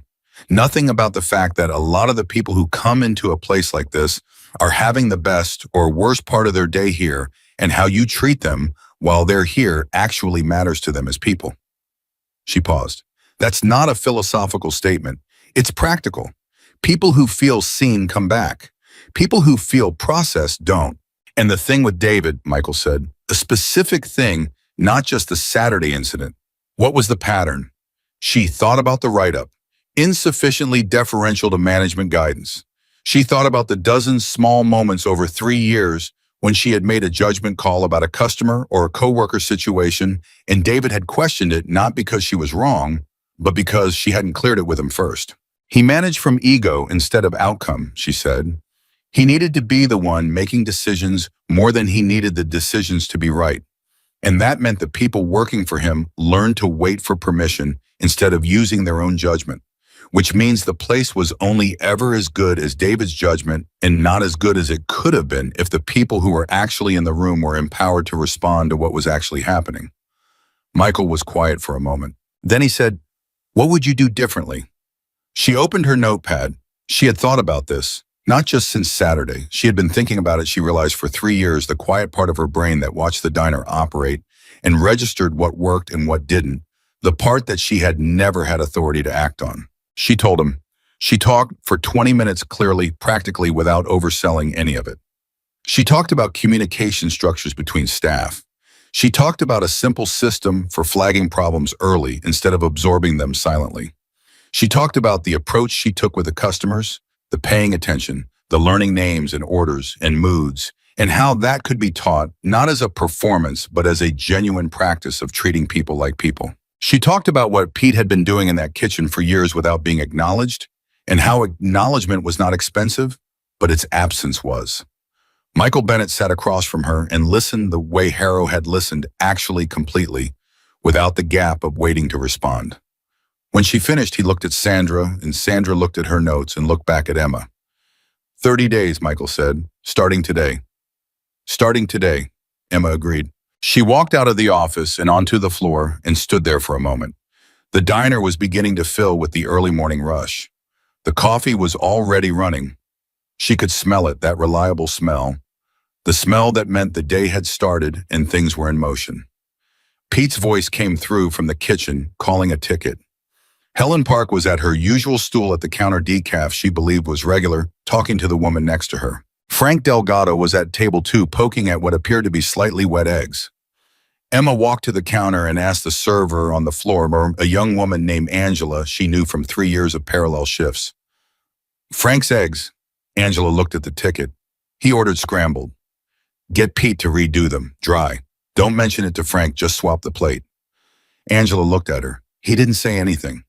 He never does, Emma said. Angela picked up the plate and went to the window without further questions. Emma stood at the counter and felt herself settle into the space the way you settle into something that fits you. Not without effort, not without the learning curve of a new role and new authority, and the particular challenge of being the person who makes decisions in a place where she used to take orders. But with the deep familiarity of a place, she knew people, she knew a rhythm. She had been living inside for 3 years. She had a job to do. She did it. The first week was hard in the way that first weeks of real responsibility were always hard, not catastrophically, but with a steady weight of decisions that used to belong to someone else and now belonged to her. She had to learn how to inhabit authority without performing it, how to make a call and commit to it without the second guessing that had been the background noise of every shift under David's management. The staff were watchful. She understood that. She would have been watchful too. She gave them reasons not to be by being consistent, by explaining her reasoning when she made decisions that affected them, by asking before assuming, by doing what she had always done, which was pay attention. Pete was the first one to give her an honest read. It was the end of her 5th shift, a Thursday, and she was closing out the day with the kitchen staff, and Pete was wiping down the grill with the particular focused thoroughness of a man who took cleanliness seriously, and she asked him directly. "How are we doing?" she said. "Honest." He didn't look up from the grill. "Different," he said. "Different good or different wait and see." He thought about it. "Different like the air pressure changed," he said. "Like a storm went through and left things cleaner than they were. But you're still checking the ceiling for damage." She considered this. "Fair," she said. "Tell me when you find damage." He looked up from the grill. "You know what you are that David wasn't." "Tell me." "You actually want to know," he said. "David asked how things were going, so you'd say fine. You're asking because you want to know." She held his look. "I want to know." "Then we're okay," he said, and went back to the grill. That was the 5th day. On the 8th day, David Collins came back. Not to work, he was still suspended, his future with the restaurant still formally undecided. He came in as a customer in the mid-morning lull when the breakfast rush had subsided and the lunch crowd hadn't arrived. Emma saw him come in the door and felt the particular shift in her chest that the sight of him produced, not fear, not even anger, but a kind of readiness. The way your body prepares itself for something it knows requires care. She let Angela seat him. She stayed at the counter. She watched. He sat at a table by the window, not the corner table she noticed, and ordered coffee and sat there with his hands around the mug, looking like a man who had recently had several significant things happen to him in close succession and was still processing the order of them. After 10 minutes, Emma walked to his table. She didn't approach as a server. She had an apron on, but she was not there to take his order. She stood at the edge of his table and he looked up at her, and for a moment they both just acknowledged the particular strangeness of the situation. "David," she said. "Emma," he said. She pulled out the chair across from him and sat down. She did this without asking because she had decided on the way over that asking would make it into something it didn't need to be. She just sat down and put her hands on the table and looked at him. He looked like he had slept badly for several days, which was information she filed without using against him. You didn't have to come in, she said. I know, he said. So why did you? He looked at his coffee mug, then at the table, then at her, and when he finally made eye contact, it was the look of a man who has been through something that has revised his understanding of himself and is not entirely comfortable with the revision. Because I've been in this building for 11 years, he said, because I needed to see it, what it looks like now. He looked around the diner briefly. It's the same place. It's the same place, Emma agreed, but it feels different. Things feel different when you pay attention to people, she said, and kept her voice level, not pointed. A statement, not a weapon. He was quiet for a moment, a long one. She let it sit. I was wrong, he said, finally, plainly, without the elaborate scaffolding of justification that wrong people often constructed around an admission to make it bearable.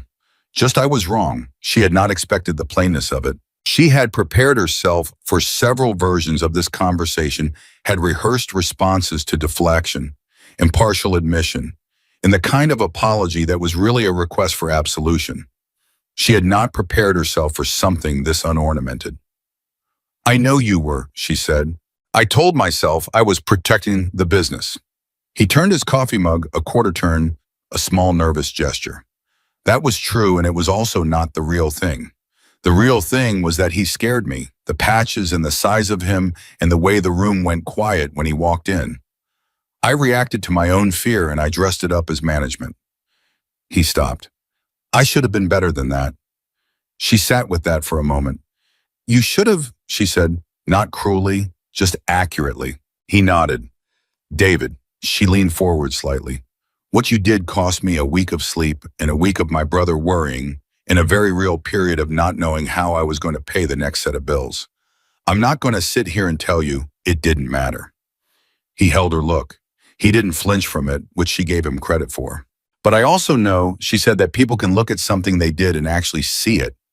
Not just feel bad about getting caught. Actually see it. She paused. The question is what you do with that. He was quiet for a moment. What would you want me to do with it? She thought about it honestly. What did she want? Not for herself, she had what she needed or the beginning of it, but in the larger sense. What did she want this moment to become? I want you to carry it, she said, not as punishment, as information. The next time your fear about how something looks overrides your read of how a person actually is. I want you to remember this, that's all. He looked at her for a long time. Something moved through his expression, not the full resolution of anything, because that kind of thing didn't happen in a single conversation at a diner table. But something. Okay, he said, the same words she had said to Caleb, the same weight behind it. She stood up. She was not going to extend the conversation beyond its natural length. It had said what it needed to say. Come back whenever you want, she said. It's a good diner. And she meant it. She walked away and didn't look back and felt the particular exhaustion of having done something difficult with care, the good kind of tired, the kind that meant you had given the full weight of your attention to something that deserved it. The following Tuesday, Ryan called her while she was doing inventory counts in the back. She stepped out of the storeroom and answered. You need to come home, he said. His voice had something in it she couldn't fully read. Her first instinct was medical. It was always medical, that first instinct, and 3 years of it had not made it less immediate. Ryan, are you? I'm fine, he said quickly. I'm okay, but you need to come home. There's something here. What kind of something? The kind you need to see in person, he said. She told Angela she was taking a half hour and she took the bus home faster than she usually took the bus for anything. And when she walked in the door, Ryan was sitting at the kitchen table with an envelope in front of him and an expression she had not seen on his face in a long time. It came this morning, he said, hand-delivered. Dennis dropped it off. She looked at the envelope. Her name was on the front in handwriting she didn't recognize. She sat down and picked it up. Inside was a folded letter in a separate sealed document. She read the letter first. It was from a Hells Angels community assistance program that she had not known existed. The letter was formal, but not cold, written in the direct language of people who didn't have patience for excessive ceremony.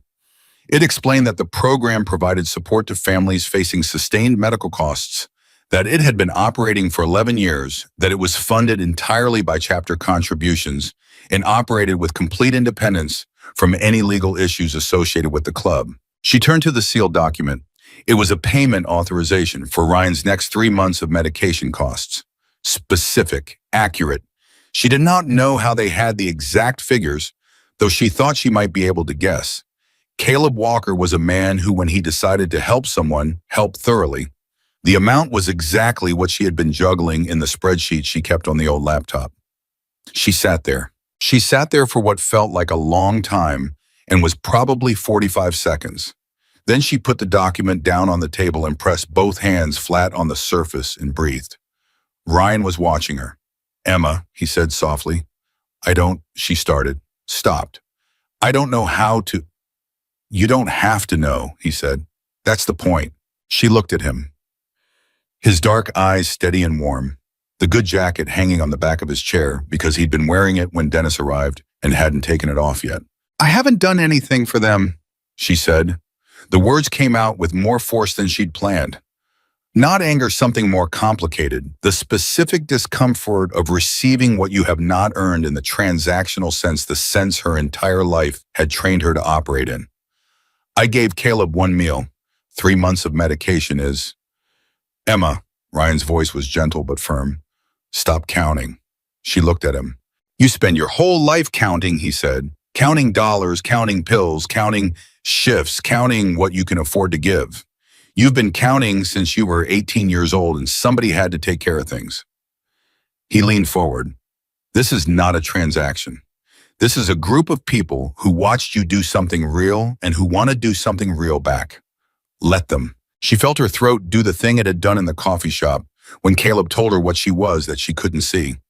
"I don't know how to do that," she said honestly. "I know you don't," Ryan said, "but you could learn." She picked up the letter and read it again. She read the payment authorization again. She thought about the 11 calls in the dark and the 47 messages and the 214 people on a Saturday morning, and this letter hand-delivered by a man named Dennis, who had first called her because she had reminded him of his sister.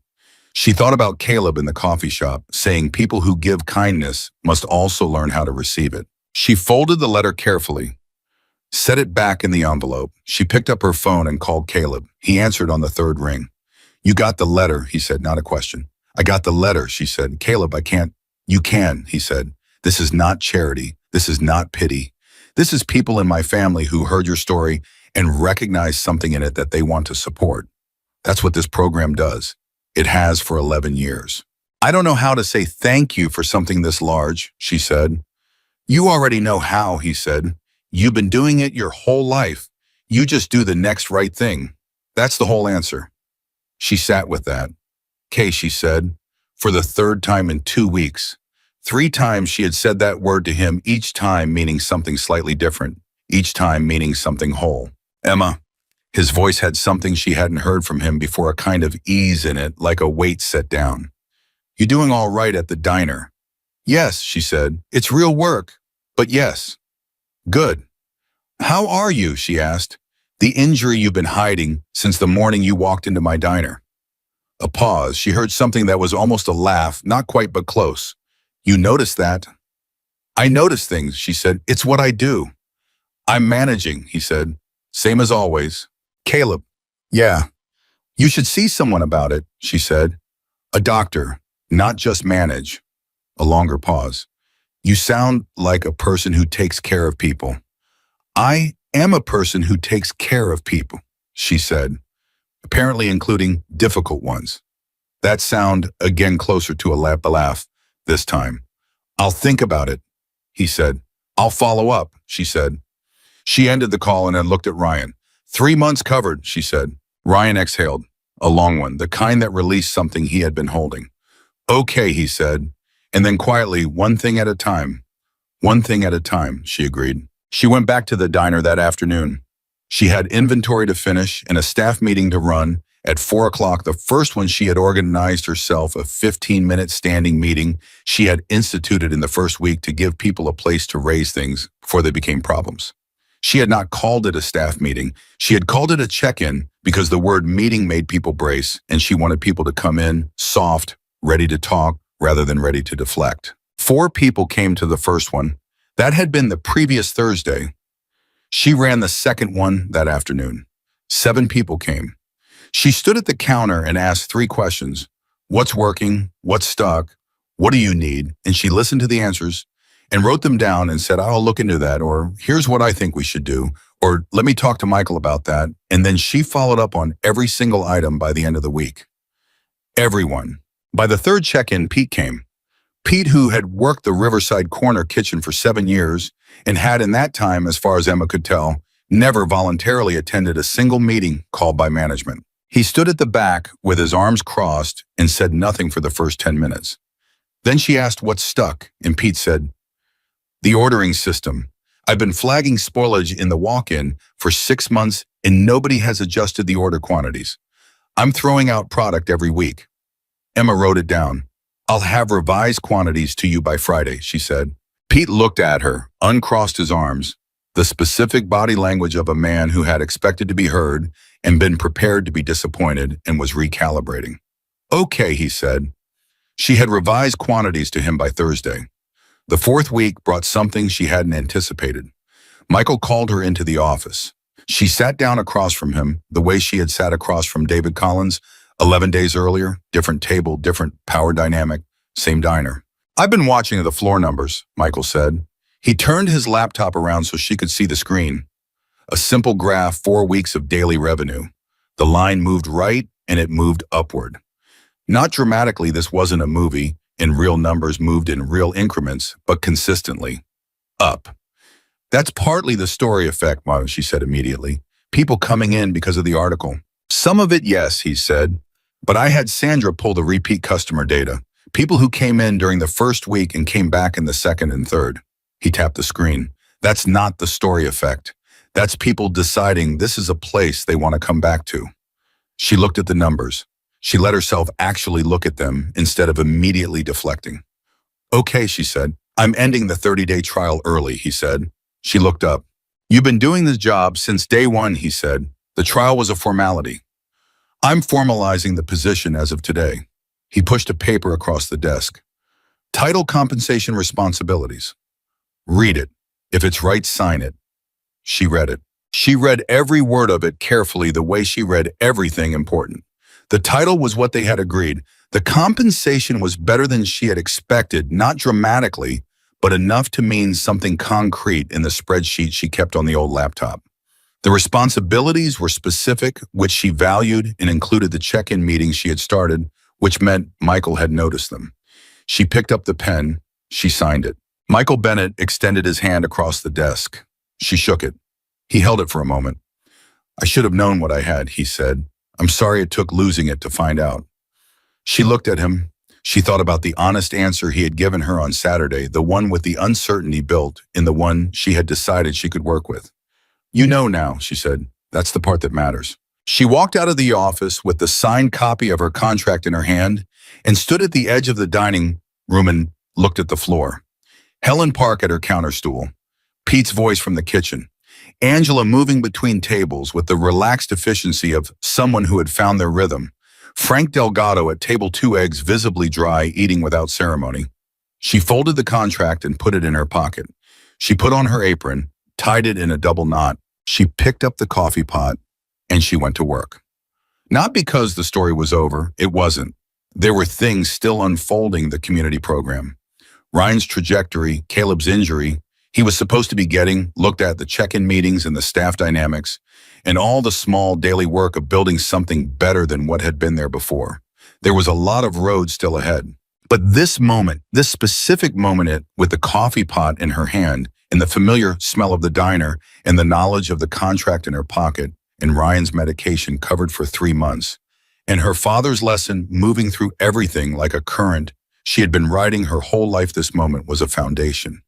She had started a chain with a glass of water, and the chain was still going. She refilled Frank's coffee without being asked. He looked up from his eggs. They're good today, he said, meaning the eggs.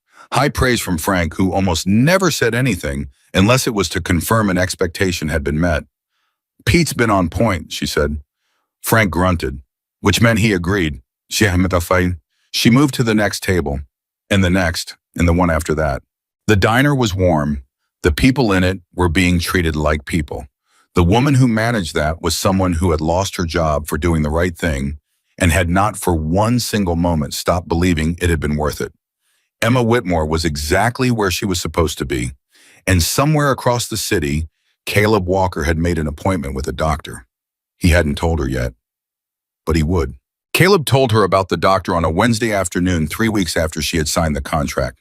He called while she was doing the weekly order review, the revised quantities she had built into the system after Pete's check-in, commenting a spreadsheet that had already cut waste by nearly 30% in 3 weeks, which Michael had noticed and mentioned twice. She stepped into the back hallway to take the call the way she always did when she needed to actually hear something. "I went," Caleb said. No preamble. Just those 2 words delivered in the direct way she had come to understand was simply how he communicated things that mattered to him. She stopped moving.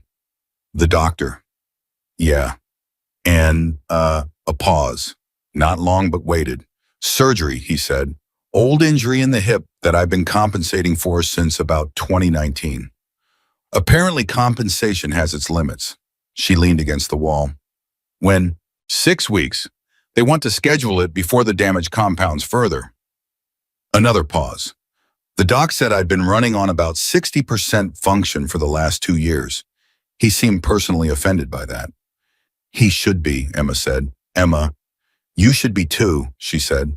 "Caleb, you walked into my diner barely able to stand and you said nothing. And I noticed because I noticed things, and you have been managing this alone for years." The silence that followed was a specific kind, the kind that happened when someone had been named accurately and wasn't sure whether to be defensive or grateful. "I manage things," he said finally. The plainness of it was almost its own kind of confession. "I know you do," she said. "So do I, and I'm learning with significant help from you. I might add that managing things alone is not the same as managing things well." He was quiet. "Who's going to be with you?" she asked. "After the surgery." "The chapter will handle it." "That's not what I asked. Who specifically?" "Which person?" Another pause. Longer. "Marcus said he'd stay the first week." "Good," she said. "Tell Marcus I said thank you." She pushed off the wall.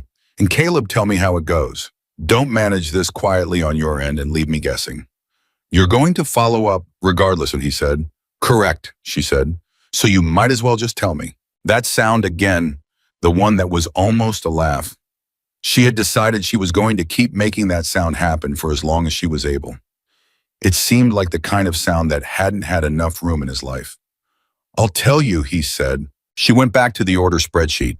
She sat at the desk in the back office, her desk now with her notepad and her 3 pens and the framed photo of her and Ryan that she had brought from home in her second week, and she looked at the numbers on the screen and felt the fullness of everything that was happening simultaneously.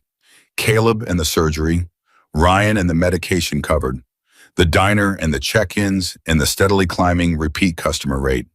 The contract in her pocket that was now in a drawer at home filed carefully between Ryan's medical paperwork and the utility bills. Her father had told her that the right thing had a momentum of its own, that you didn't push it, you just started it. She was beginning to understand what he meant in a way she hadn't been able to when it was only a principle, when it was just a sentence on a porch with fireflies. Now it was a living thing. She could feel it moving. She went back to work. The first community breakfast happened 6 weeks after Caleb's surgery. She had been thinking about it since almost the beginning, since the second week when the check-in meetings had started working, and she had begun to understand the shape of what the diner could be beyond just a place to eat. She had brought it to Michael in her 4th week before the contract was even formally signed, the same way she brought everything to him clearly, specifically with the practical framework already sketched. "Once a month," she had said. "First Saturday, open to the community-free breakfast for anyone who comes, funded by a combination of our own contribution and donations from outside organizations who want to participate. We partner with local veterans groups, neighborhood associations, anyone who wants to be involved. We run it here with our staff and we build it over time." Michael had looked at the number she had sketched on the notepad. He had looked at her. "How long have you been thinking about this?" "Since before I signed the contract," she said honestly. He had laughed, actually laughed, which she had not heard from him before, and it turned out to be a good sound. "All right," he said. "First Saturday of next month. Let's do it." Caleb was 3 weeks into his recovery when she called him about the breakfast. "I want you there," she said. "Well, to make a statement, not for optics, because you should be there. It wouldn't exist without you." It exists because of you, he said. His voice was slightly different than it had been. The surgery had done something, released something, and even through the phone, she could hear that some layer of managed tension was gone from his voice. What remained was the same directness, the same quietness, but lighter, like a room after the windows had been opened.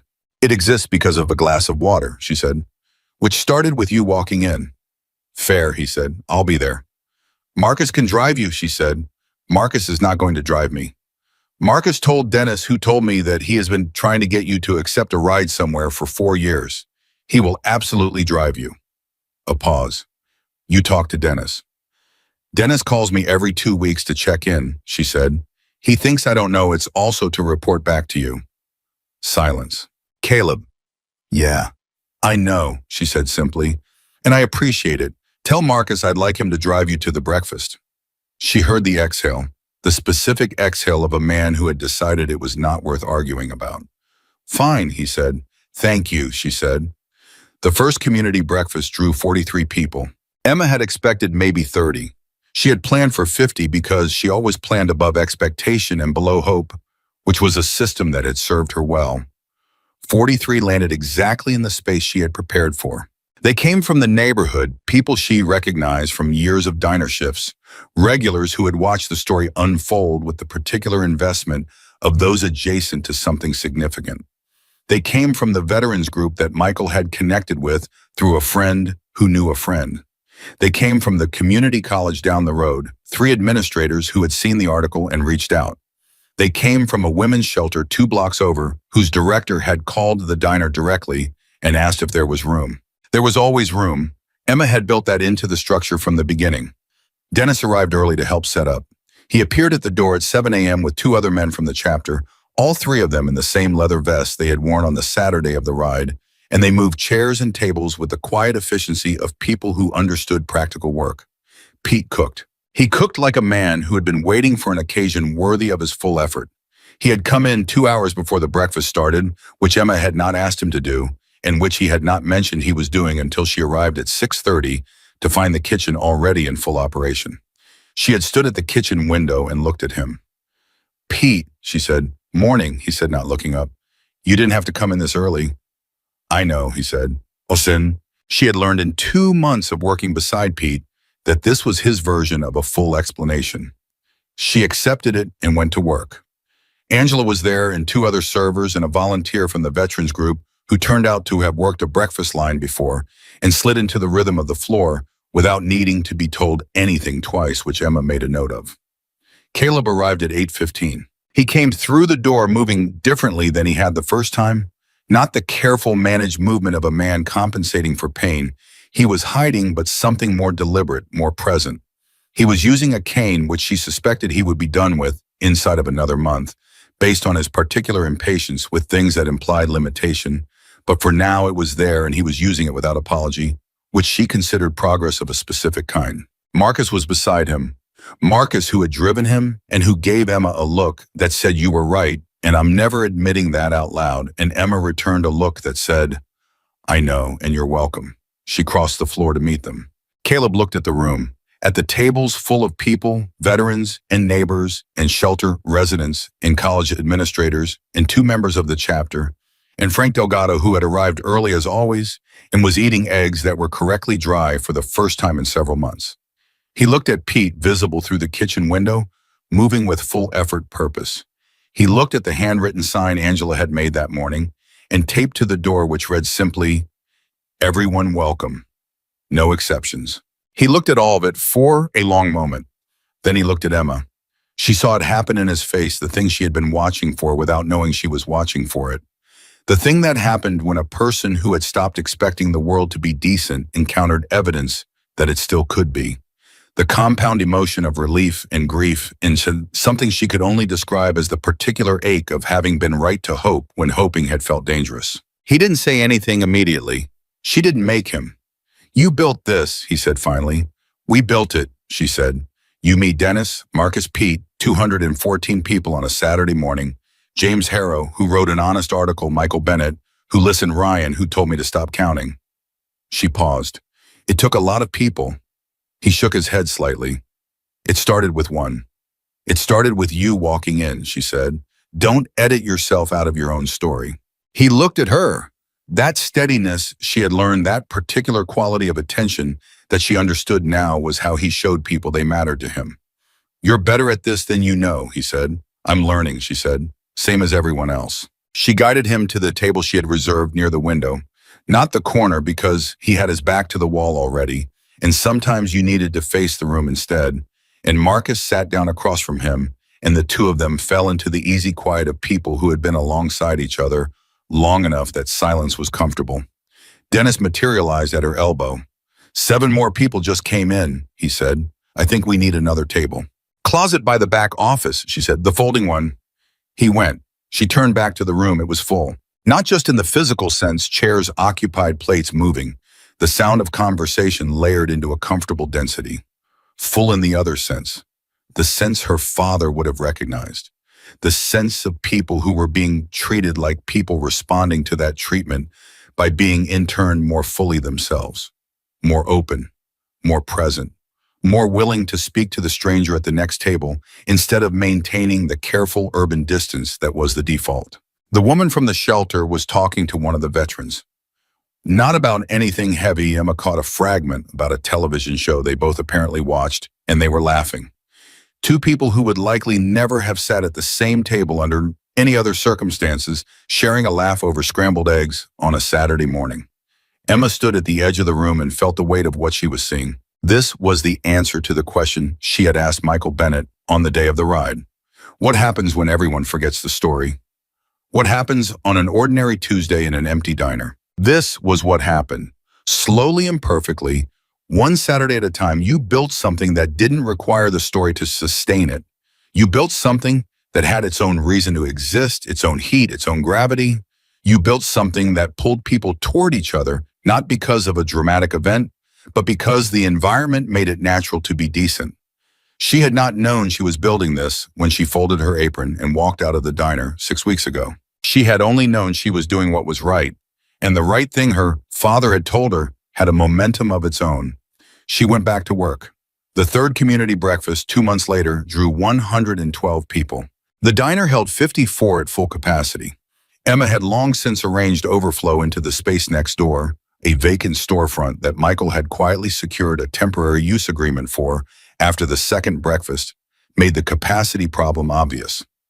She had folded tables, borrowed chairs from the Veterans Hall, and organized a system where people rotated through in waves so that no one waited more than 15 minutes. Ryan helped at the 3rd one. He had asked to, and she had not said no.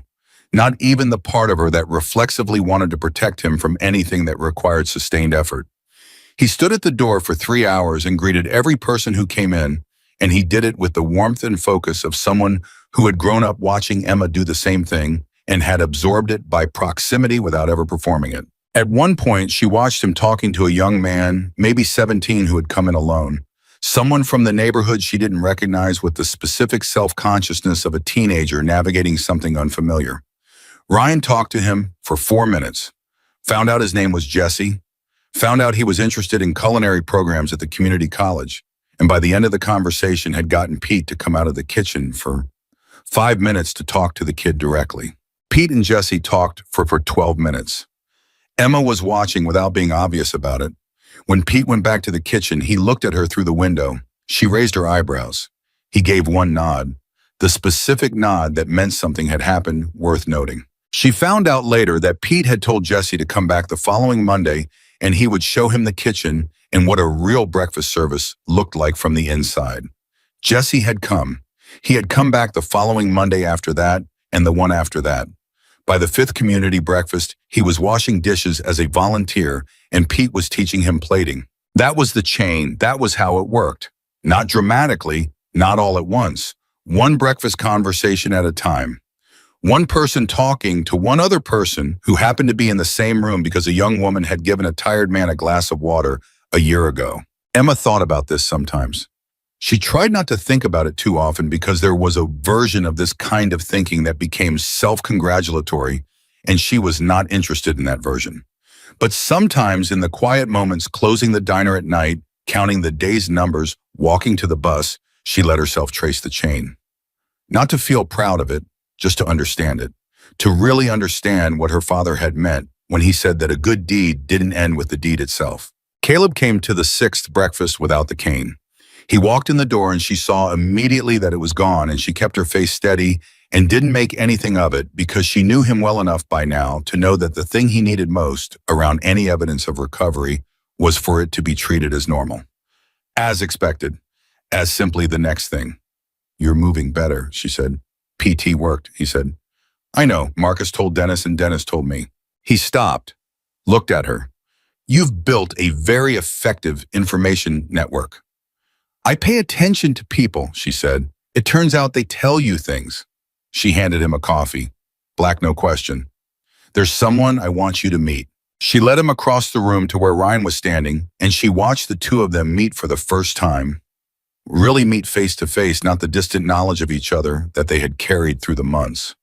Ryan shook Caleb's hand and held it for a moment with the extra beat that meant the handshake was carrying more weight than a handshake normally did. "My sister talks about you," Ryan said. "She talks about you too," Caleb said. "Yeah, but she talks about me because she's required to," Ryan said. "I'm her brother. She talks about you because she chooses to." Caleb looked at Emma. She kept her expression neutral, which required some effort. "He's not wrong," she said. Caleb looked back at Ryan. "She won't let me get away with anything," he said. Ryan grinned. The real one, full and wide, the one that looked exactly like their father's. "She never has," he said. "Not once in her life." The three of them stood there for a moment, and Emma felt the particular wholeness of having two people she loved because she had come to understand somewhere in the last months that Caleb Walker was someone she loved, in the way that you loved anyone who had been honest with you during a hard time, who had seen you clearly and responded to what they saw, rather than what was convenient standing in the same room she had built. Not the same diner she had worked in, the same room she had built. There was a difference. She felt it. The sixth breakfast was the one where James Harrow came back. He arrived without calling first, which she noted, and stood at the door for a moment looking at the room before she found him. He was carrying a small notebook, same as before, and he had the expression of a man who has been told a story is developing and has come to see how. "Miss Whitmore," he said. "Emma," she said. She had told him 3 times now. "You could have called." "I know," he said, "but some things are better seen than described."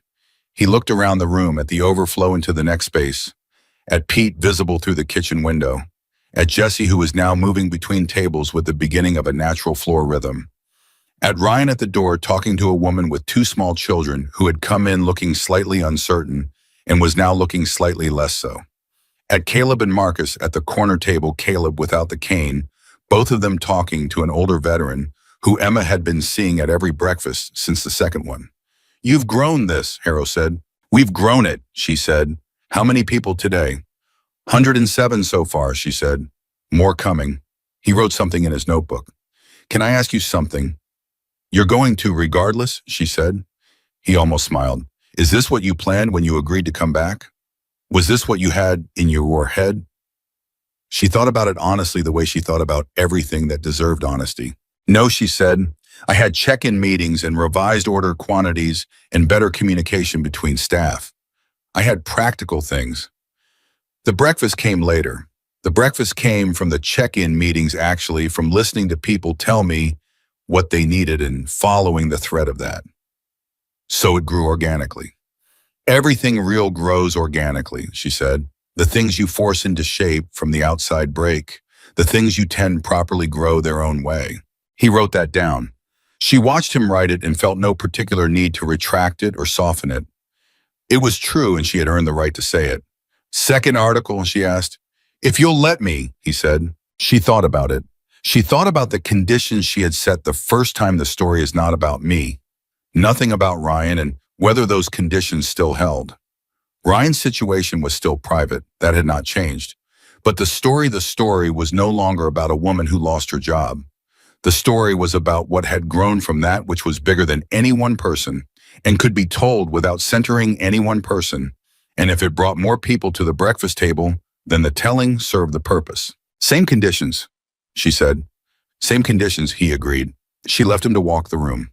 The things she didn't say to Harrow, the things she was still working out how to say to anyone, including herself, was that the 6 months since the morning she had lost her job had taught her something she had not known she needed to learn. She had known her father's lesson intellectually. She had believed it and carried it and acted on it her entire adult life. But there was a level of it she had not accessed because the lesson had only ever traveled in one direction for her. She gave. That was the direction she knew. She gave care and attention and $15 and her own last resources, and she carried the people she loved, and she showed up and she did not stop. But she had not known how to receive. She had not known what it felt like to be on the other end of the lesson, to be the person sitting in the corner with the glass of water appearing in front of you when you hadn't expected it, to be the person the change started with rather than the person who kept it going. Caleb had put her on both ends of it, and that doubling that full circuit of the lesson was what she had been trying to understand for 6 months. The thing about receiving kindness she had found was that it didn't make you smaller. She had been afraid of that unconsciously for reasons she was still working out some deep conviction that needing things was a weakness, that accepting help was a diminishment, that the value of her was in what she gave and not in what she was. She had been afraid that letting people help her would reduce her. It had done the opposite. It had given her a more complete understanding of what she was doing when she helped other people. Not just the giving of a thing, but the full weight of what it meant to be seen, to have someone look at you in a moment of need and respond to what they saw rather than what was convenient for them. That was the gift, not the water, not the $15, the seeing. She understood that now in her bones in a way she hadn't before, and it made everything she did, the check-ins, the breakfast, the way she moved through the diner floor, the way she listened to Pete and Angela and Ryan and Caleb. It made all of it more complete, more fully itself. She was still learning. She would be for a long time. But she was learning. The conversation happened a year after the morning she had lost her job.